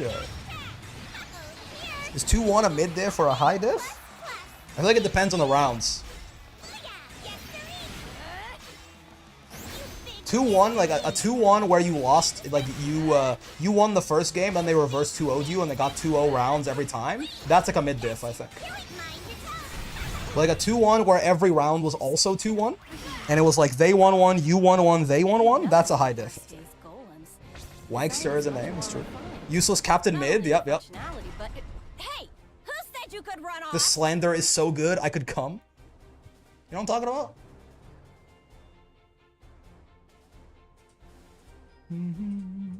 Weezaru. Believe in victory. Battle 1. Engage. I like to watch some One Piece replays or OP replays. This cat won't be goated. You said what? You said OP, and we're so far into the agenda piece that I read OP as One Piece. Are you caught up to the manga right now? Yeah. One Piece is making me a little sad ever since the end of Wano. I think I've sort of lost my faith in Oda to have satisfying payoffs to all like the 1,000 chapter buildup that he's done. Not like entirely, but like I feel like I had a lot of blind faith, and then like personally, we don't have to. If I speak, I'm in big trouble. But I don't really like Gear 5 for like multiple reasons, and I think that was sort of the beginning of the end for me in terms of just like breaking my illusion of Goda, right? In the sense that it was foreshadowed for like literally 1,000 chapters, and it was kind of disappointing when it happened. So I think it's sort of like broken my my trust in, and like the Vegapunk speech at the, you know, which I'm not gonna, I know it's being animated right now, so I'm not gonna get into anything, right? But like the Vegapunk stuff that happens in Egghead, right? I found quite disappointing as well for what was supposed to be, again, something that was a pretty big deal, right? So like, in a lot of ways, One Piece has sort of started disappointing me a little bit. I hate the anime so bad. Oh, the anime is horrible, but like the manga has always been like really good. but like I've started to lose a little bit of my faith that it's going to end well, or like that any of the foreshadowing is going to be like paid off in a satisfying way. I'm still like, it's still good. Like One Piece is still good, but it was like, as I was reading it and as I was catching up to it, especially like once, you know, like that run from like, I don't even know, it's like, what do you think? Like Water 7 to Marineford or something like that is like, Oda was in his fucking bag, man. That is like 250 chapters or something like that of like straight 10 out of 10. Like no, like all gas, no brakes, right? Like there's like a 4 arc stretch. I think it's like, am I missing something in the middle there? Can I join the Galleon talk? I'll grab a ghoul. Yeah, we're gonna talk about Galleon after this here bracket is done. I'm just gonna watch the trailer mostly. Eni's Lobby is still my favorite arc. Was that the order? Was it Water 7, Eni? No. Water 7, Eni's Lobby, Impel Down, Marineford, or is there something in the middle there? I think except like, oh, it's Thriller, the Thriller Bark. Thriller Bark was also really good, I think. I like Thriller Bark. Sabaody, Sabaady's also great. I like Sabaody a lot. I think it does some really good world building. I think it has like one of the more emotional moments in the series, right?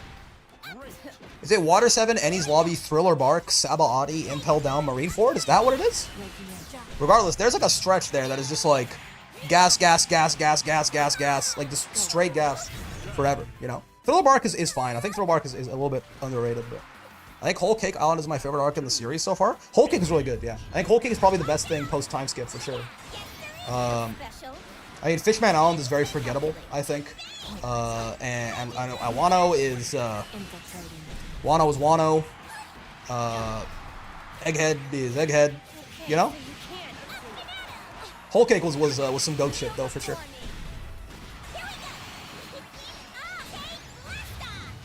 I still think like Sabaody, Impel Down, Marineford is probably my favorite stretch in the series, but Kuma Flashback carries hard, yeah. Just want playable NL in the games again. Eminem. Gen Z is trying to cancel Eminem. Galleon gooning time? Almost. Okay, I mean, I will say, last time these guys fought, OP won the first 2 games, then Roxas reverse 3-0'd him. Operator 60 to 2B. Did he just do that again? Or was this 2-2 or is that 3-2? Did he just... No, okay, yeah. Nothing to report. So yeah, I believe they still have one more game to play here. But yeah, last time the exact same thing happened. OP won the first 2 games in like decisive fashion, and then Roxas reverse 3-0'd him. Is that gonna happen again? It's maybe about to happen again. We can all agree Dressrosa and anime ruined the anime near entirely. I have not watched any of the anime. I've watched like the first like 30 episodes of the anime, and that's it or something. I kind of liked Fishman Island arc, not gonna lie. I like Shirahoshi's design. I don't remember anything about it, which I mean maybe that's my bad, but I feel like that is somewhat telling. Like I remember Fisher Tiger and all like the backstory and like all the slavery allegories and stuff like that. That was, you know. But like I feel like I don't remember any of the. I don't even know. I don't think I know. Who was the big bad guy again? Was it Hody Jones? Was that his name? Was his name Hody Jones? Fishman Island wasn't terrible, but it followed up Marineford. Yeah, maybe you're right. Maybe you're right. Starts from a really bland villain. It looked like MJ. Yeah. I never got into One Piece. I read the first 15 volumes. It was nothing special to me. I think it's fun. One Piece definitely does have the thing where it's like, you know, I think One Piece probably only gets special around like Arlong Park. But I think it's not like it's bad before then you have to suffer through it, right? I think it's just more so like it's like a fun, goofy manga, and then Arlong Park I think is like if you read One Piece up to Arlong Park and you're still like I don't really like it, then you can definitely stop before then. But then you should probably definitely stop. If Arlong Park doesn't get you get the people going, then I don't think you like One Piece, which is totally fair.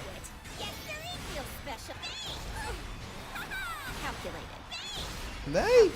Roxas, by the way, is on tournament points and on reverse 3-0 points, which is, I believe Roxas has never won an intermediate bracket, right? Am I tripping? I feel like he's, like, in the top 8 all of the fucking time. But has he won an intermediate before? Oh, did he just win an intermediate? I don't know. I don't think 2B's got the horses to kill Cagliostro here. Yeah, not quite. He's also one combo away from death, certainly. He's got no Brave points and Kag has SSBA. Cutoff point is Baratie? You think so? Having fun yet? I mean, that's when my goat Weehawk gets introduced. But oh my god! Joke. Holy shit. No fear Shakespeare on the DP. You gotta respect it. Operator Yeah, I think. I mean, first. So again, yeah, the reverse 3-0 did happen twice there. I think that is exactly how the set went last time too. And I believe. Am I wrong? Is this Roxas's first time winning the bracket?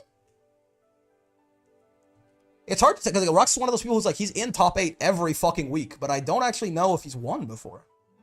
I feel like I've heard him saying like this week I'm gonna win for sure. Previously, so if this is his first time, huge congrats. I mean, otherwise, congrats regardless. But you got Mihawk's intro in his fight with Zoro and Sanji's initial flashback. That shit was amazing. That's true. Yeah. You probably don't like if you don't at least like Baratie a little bit, right? I feel like you probably are like cooked as far as your enjoyment and the rest of it. Thumbs up, indeed. You are great. Inu wa uchi daremasu. Cool. Galleon observes my Galleon time. Well played indeed. Yeah, shout out to Roxas, man. The next week can't come fast enough. What's happening? Oh, for Galleon. Yeah, I was like, what's happening this week? Yeah. Oh, the 28th. It's the 27th hour time, right? Japan is 13 hours ahead of me. So it should be the...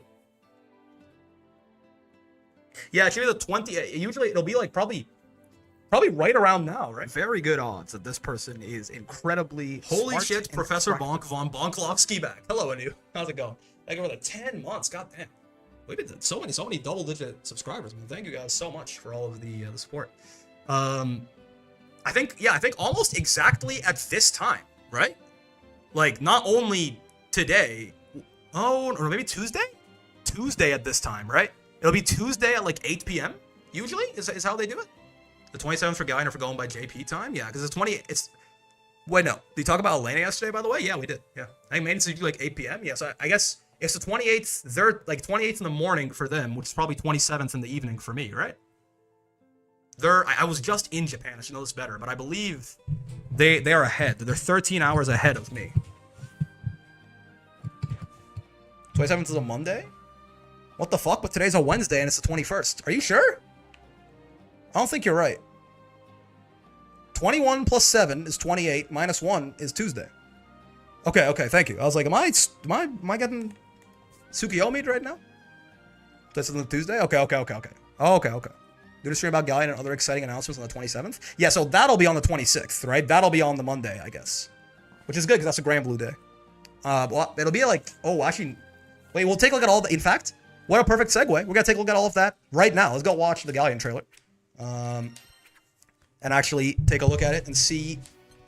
I didn't actually look at it in any sort of detail because I was hanging out with my friends. I just kind of like saw like, holy shit, Galleon trailer, and then I posted the like Sasuke like barking.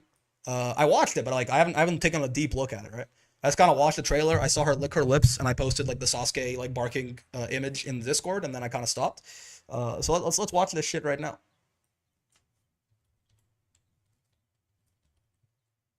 Brick was too busy nutting, exactly. We saw him for 2v2 wall brawl next week. Maybe not. We'll see. Depends on how I'm feeling. Galleon trailer. Yeah, it's this thing. Okay. Mr. Streamer, do not pause the video. I'm gonna pause the video, okay? But we're gonna watch the full thing. I'm a little bit late. This came out when I was in Japan. I watched it when I was in Japan. But I didn't really take a close look at it, and I didn't really see too much of like what her moves look like. Again, I kind of just I saw her, I saw the thighs, I saw the chest, I saw her licking her lips in the SBA, and I posted like the image of like Sasuke like barking a whole bunch in my Discord, and then I kind of went back to doing what I was doing in Japan. So I am kind of curious to watch this in a bit more detail here. Oh yeah, I saw like the thigh grab Hurricane Rana. It was amazing, right? Rick hopping into the bath in Japan while watching this trailer. Exactly. Stream, put your pants back on. You don't know what I'm doing down there. You can only see one of my hands. Wait, you can only see one of my hands, motherfucker. So you better watch yourself. But yeah, let's watch. So we're gonna watch it just all the way through once, and then we're just gonna probably take a look and pause and do some stuff like that. DSP moment. Yep. Her theme. does go pretty hard, honestly. Even in this vale of tears. I mean, Blessed first be off, that the silhouette children is of just the fucking skies. nuts, right? That silhouette is that is a crazy silhouette.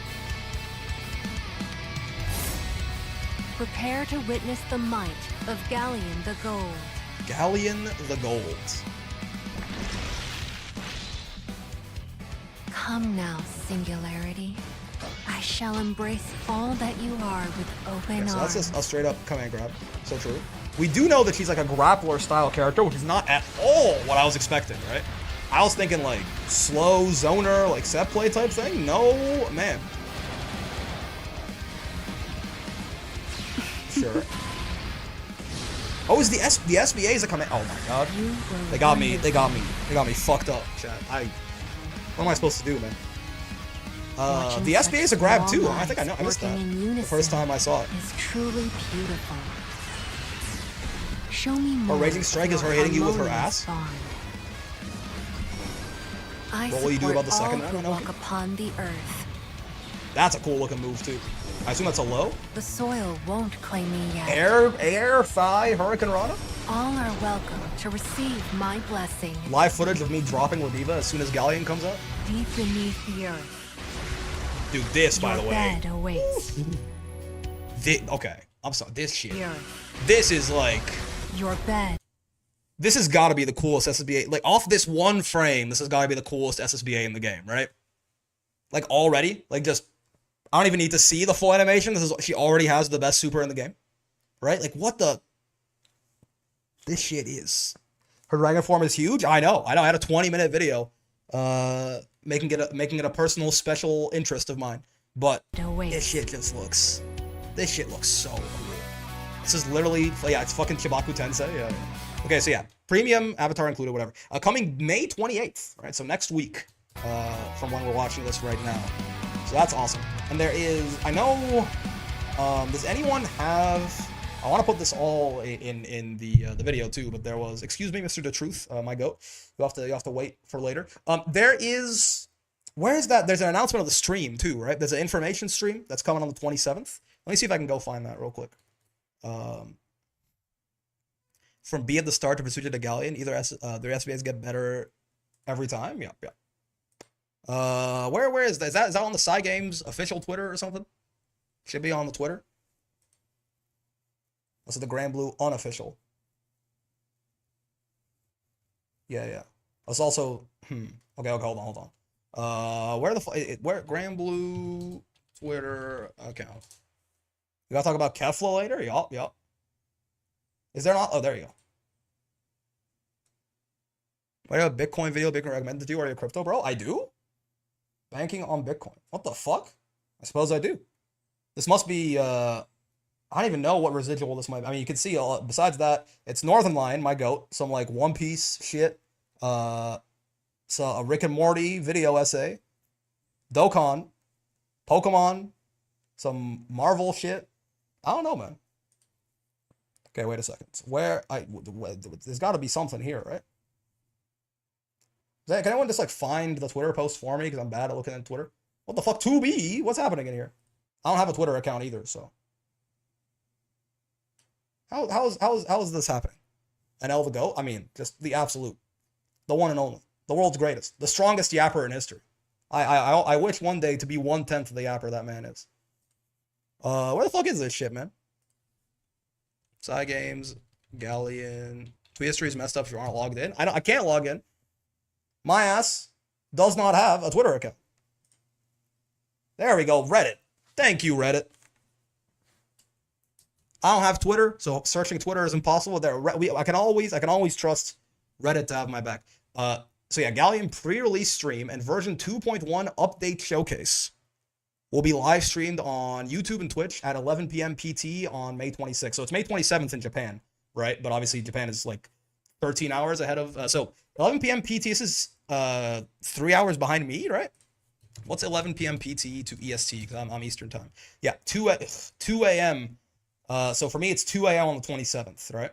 So yeah, it'll be that'll be a late night stream there, fellas, but we probably are going to be streaming this. I mean, I don't know if anyone's going to be around, but you know, I'm gonna be live. Worst case, I'll make a video about it and put it up the next morning. So if you can't stay up that late, it'll be fine. Gotcha game reset hours, yeah. But so the interesting part about this is obviously, you know, it'll be like a little bit of a gap. Maybe I assume the Galleon character guide will essentially be be part of this if it doesn't show up before then. But also version 2.1 update showcase. Exactly, Dust. That's exactly you took the words right out of my mouth. We are expecting. We don't really have any confirmation. This is as close as we would have if we have anything like that. We don't really have any confirmation. There's like a big balance patch coming. We know. Oh, I forgot to mention. Can I just find the evil? There's a ranked match update coming as well, right? We'll go find that in a second too. But we don't have any confirmation of a balance patch. But like this, they wouldn't say this if there wasn't a balance patch, right? Because like we are kind of overdue for a big balance patch, I think, right? Season 2 was not really a big balance patch.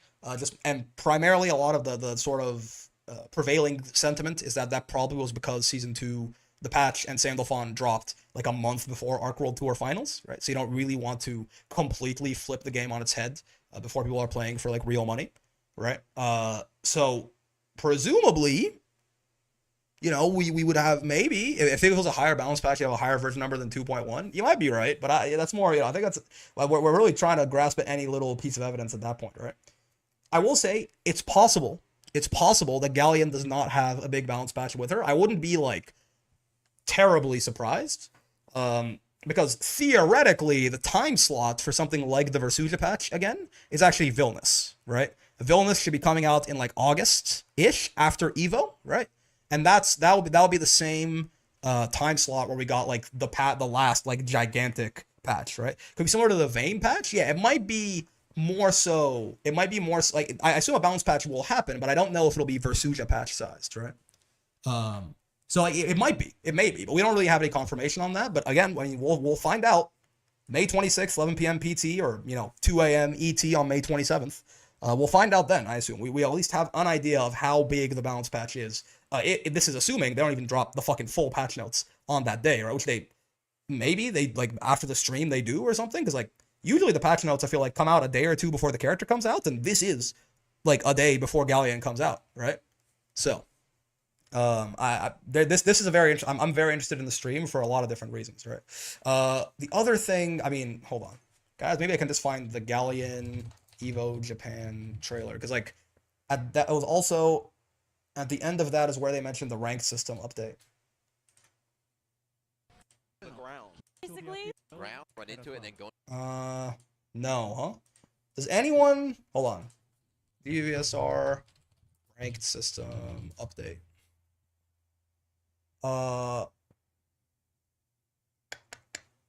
Yeah, I mean, I just wanted to find. Hey, that's me. I wanted to. I just want like the screenshot. There you go. Finally, Twitter actually did something. Yeah. So there's also this, right? This was announced alongside, like right after the Galleon trailer. I believe this is all the information we have on it as of right now, right?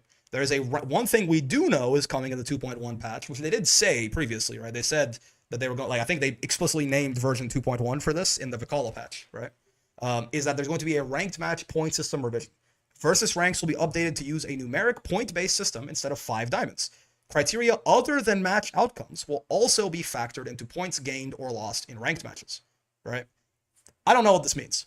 I don't know, like, we can see here that, yeah, it seems to use, we already mentioned the game's on sale. No, we didn't. In fact, that's a good point. The game is currently 61% off for, I'm not entirely sure how much longer, but that's a damn good sale. And I mean, assuming if Galleon does come with a balance patch, it's coming with a ranked match update as well, right? At the very least, this should be a pretty damn good time to get into Grand Blue if you're so interested. So 61% off sale, cool new DLC character coming, you know, quality of life changes with the ranked system, maybe good balance patch coming in as well. Pretty exciting stuff. But yeah, so I don't know what this means. Some people are saying they removed promos like with this. I'm not even sure if that's true, right? Like there's still very much could be. I don't know if anything's changed in Masters. Yeah, I mean, we don't know if this is only like S++ and below.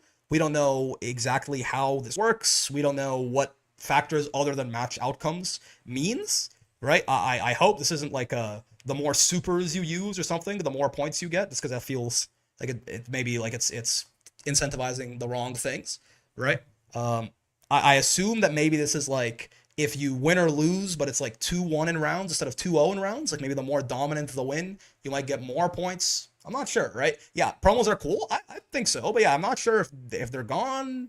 The only things we know for sure is what's on the screen, right? It's not crystals anymore. It's not 5 crystals anymore. It's like this points-based system like Street Fighter 6 ranked, where this is very much like the exact same thing as Street Fighter 6 ranked before you get to Master, right? It's not ELO. People are calling this ELO. I don't think this is ELO because no ELO system is 14,000 ELO, right? That's not how that works. It's not ELO. It's this like points-based, it's like the league points system in Street Fighter 6, LP, right?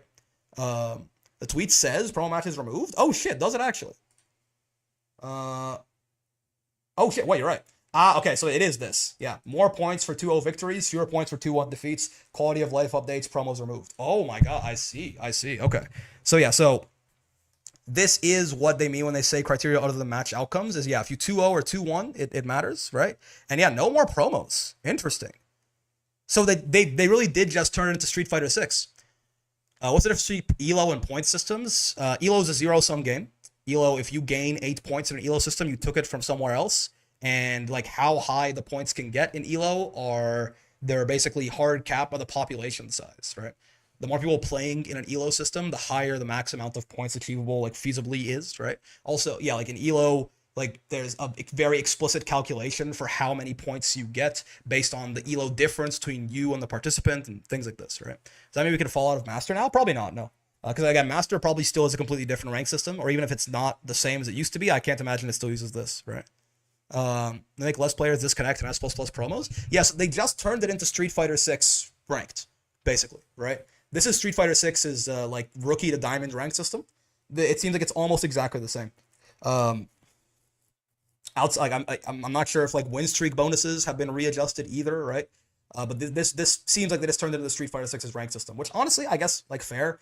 Gun to my head, I probably liked Granblue's pre-master ranked system better than Street Fighter 6's pre-master ranked system. If I had to be honest with you. However, I like Street Fighter 6's master rank system 100 times better than Granblue's, right? But they're both like I think it's fine. I don't think this is a bad change. And I think I like promos. I think a lot of people don't like promos, right? So I think it's probably a net benefit that this is different, right? So this is interesting. This is gonna be very like that's coming out in the patch. We know that for sure, right? I want to kind of rewatch this Galleon trailer, which I have since lost. Where is she? Show me my wife. There you go. I want to take another look at this Galleon trailer in a bit more slow mo. Not to freak my shit. I've already done so, but just to like actually take a look at her moves and figure it out. For science, yeah, exactly. Doesn't really change much. In fact, makes it easier to rank up in S++. Yeah. The thumbnail is crazy. They know. By the way, we're talking about jerking my shit. What the fuck is this silhouette, man? This is insane, man. This shit is what in the okay. It's fine. Blessed be the frame by frame, for real. Her English voice actor is great. Oh yeah. All right, let's get into the gameplay, fellas. All right, calm down. Let's get into the game. Oh my Jesus Christ! I'm sorry. Let's get into the gameplay. I said. Singularity. I shall embrace. What do you think? Close M? Come now, singularity. Close M, close L. I shall. Some kind of close normal. Probably close L. So what? So this is immediately. This is okay. Probably close L because it's a tick throw after. So I assume it's plus. Yeah. So this is immediately just a command grab. That interestingly is this reactable? Do you think? Sometimes you have to get rid of things that are cool to higher level players to make it more welcoming to lower level players. Yeah, which I agree. But I think one of the reasons I do really like Granblue's rank system because I think it's a very nice difficulty slope, right? In that, like, you know, D rank through like A rank, you can't demote, and there's huge win streaks, and you can get by with like a negative win rate and stuff like that. And then, you know, you get through A rank, and then you get to S, and then in S you can actually demote back to A. Right? Yeah. The A is the last one you can't demote out of, right? But so once you get to S, you can actually demote now, right? And then I believe the win streaks stop at S as well, or Do the win streaks stop at A or S? You know, you have a very easy, like relatively as far as how nice the system is being to you, right? You have a very easy time get like from like, you know, D rank to A rank, and then come S, you actually have to like win more than you lose a little bit. You're still getting 1 gem per win and losing half per loss, right? But you're not demoting. But you can demote now, but you still have you still have like win streak bonuses, right? And then you get to S, and then you have promos to get to S plus, right? But the promos are like 3 out of 5. Or no. Promos, the first promos happen from S plus to S plus plus. Is that right? Or no? Point being, there's a very nice gradual slope of like introducing difficulty in the Grand Blue rank system before, which I'm sure will still be kept, right? But it's one of the reasons I liked it so much. But it's true that S plus plus was pretty harsh, right? I think S plus plus was pretty harsh in that you now needed positive win rates to climb, and Masters promos are really tough, right? 4 out of 5 is really hard. So if the goal of this is just to make S plus plus a little bit easier, then I think it's fair, right? I like the 2, but I'm all for making things less frustrating for new players. Think what they're going for. Yeah. S plus plus. I mean, to be fair, I will say I think by the point that you're an S plus plus, I don't think you're a new player. And I think like, you know, like it was already pretty like nice, pretty welcoming at lower ranks. But again, it's probably gonna be a good change. Okay, so I was trying to look at this command grab. Come now, Singularity. How slow is this command grab? Break. Ooh, I don't think so. Okay, I was like, is that reactable? I don't know about all that. I think the YouTube, even though YouTube tells me that it's 30 frames per second, I feel like it usually ends up being or 60. Yeah, this is 30, right? Yes, it's 30. So if I count the frame, I have to do it twice.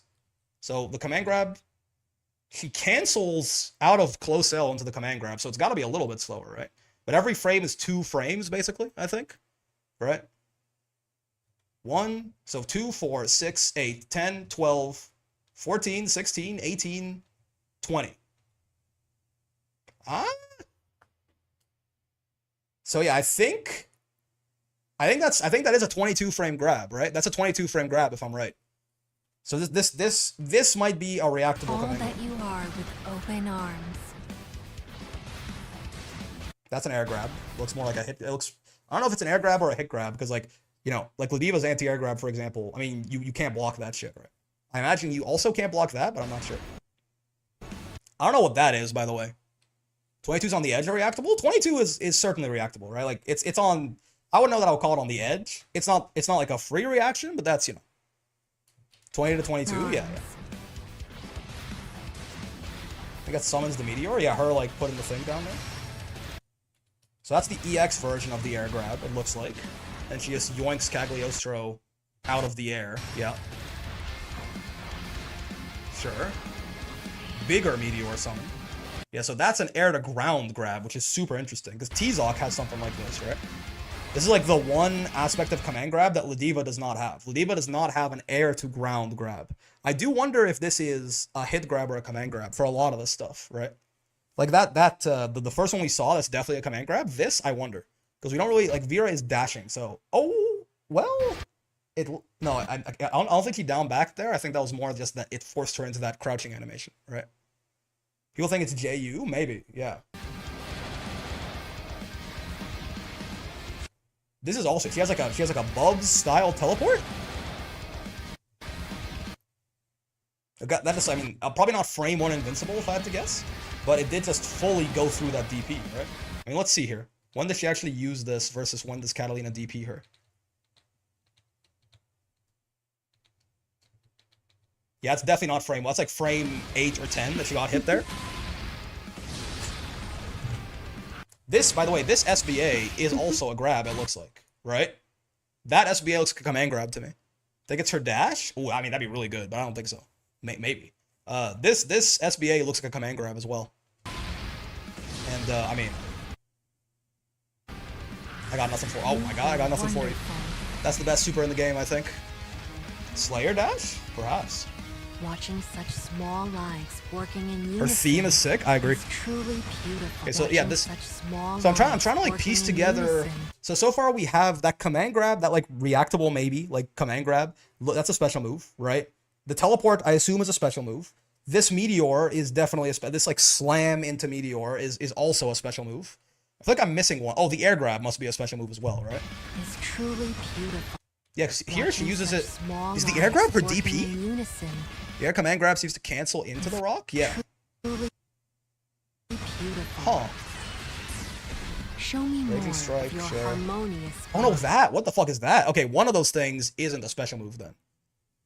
Because that's gotta be one, right? Maybe the meteors are 5U? The meteors might be 5U. Show me more of your harmonious bond. Yeah, because if you can do a meteor in the air and you can do it out of the maybe the meteor is 5U? Because that fist air grab definitely seems like DP, yeah. But that fist has to be a special, right? I support all. Yeah, the fact that her like the meteors like put a little thing on the ground and then they come down, that's gotta be like that's a weird enough move. That's gotta be a 5U, I think, right? Watching such small lives working in unison is truly beautiful.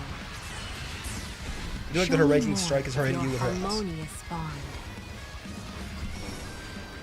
What was that? It looks like a fucking Guilty Gear Gear 6P. I guess is this her far L? Because that looks like a big ass far L. I'm still to mind her TP is support 5U? all Maybe. who walk Yeah. upon That the could be the case too. Wait, this slam is not the meteor? I thought the slam was the same thing as the meteor. Wait, this bitch has too many moves. Sorry, that's a sneeze. What the hell? I think the ground slam is 5U? There's like 7 moves on the ground though. Here we are on a stick sighted. Yeah. I support all who walk upon the earth. What is happening? 50-meter fist, probably her UDB. This thing? The You soil think so? won't claim me yet. All are welcome to receive Okay, so my yeah, so blessing. that command grab is definitely that shit is a special move, and the fist is a special move because we've All seen are U welcome versions to of them, right? receive my blessing. Also, that U version, that shit's unreactable, I think, right? Well, there is the U skill slowdown. Hold on. Oh, maybe not. Maybe still, yeah. I mean, if we start at 2, 4, 6, 8, 10, 12, 14, 16, 18, 20, 22, 24, 26. It's actually a little slower, if anything, yeah. All are Interesting. welcome to receive my blessing. We saw a meteor in her U skill, so maybe not her 5U. Teleport might be 5U. Whoever said that might be right. Beneath the earth. Your bed awaits. Yeah, I'm curious. I feel like one of these. I think teleport is 66H. Children Finally, of a the useful sky. 66H. Maybe. Big arms, big punch, air grab, meteor. Perhaps. Look at the Beatrix clip. What's the Beatrix clip? Prepare to witness the might of Galleon the Gold.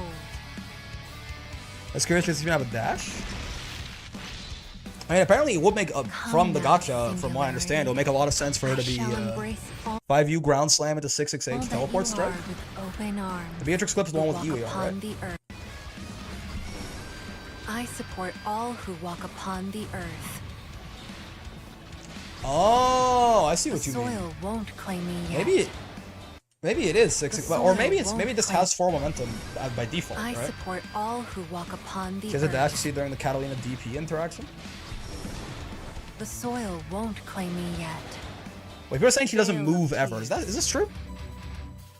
Blessed be the children of the skies. Hold on. Does she not move in the trailer?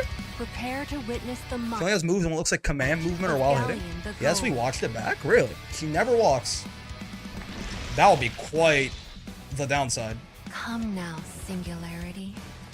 I shall embrace all that you are with open Big arms. hands. I mean, that just has some movement built into it, sure. Same with that. Huh. She jumps, and she does that. Still no movement. Yeah, so this, what is this? This is the closest thing. That was like a little walk, right? In the Catalina, in this thing here? You train for this through super attack conditions? For real. Is this not a little walk? Is she not walking right here? Like a tiny little micro dash? And then she does whatever the fuck this is? They look a little like it? Yeah. Yeah, but all of this twirling is all one move, I think. Looks like a walk to me? I think so. Yeah, the teleport shifts her in the direction of the input. Oh, for sure. But I'm talking about just this. Just that tiny little thing. This, once she starts twirling like this is definitely part of the teleport, right? But, is that a 6-6H? Some people are saying maybe, yeah.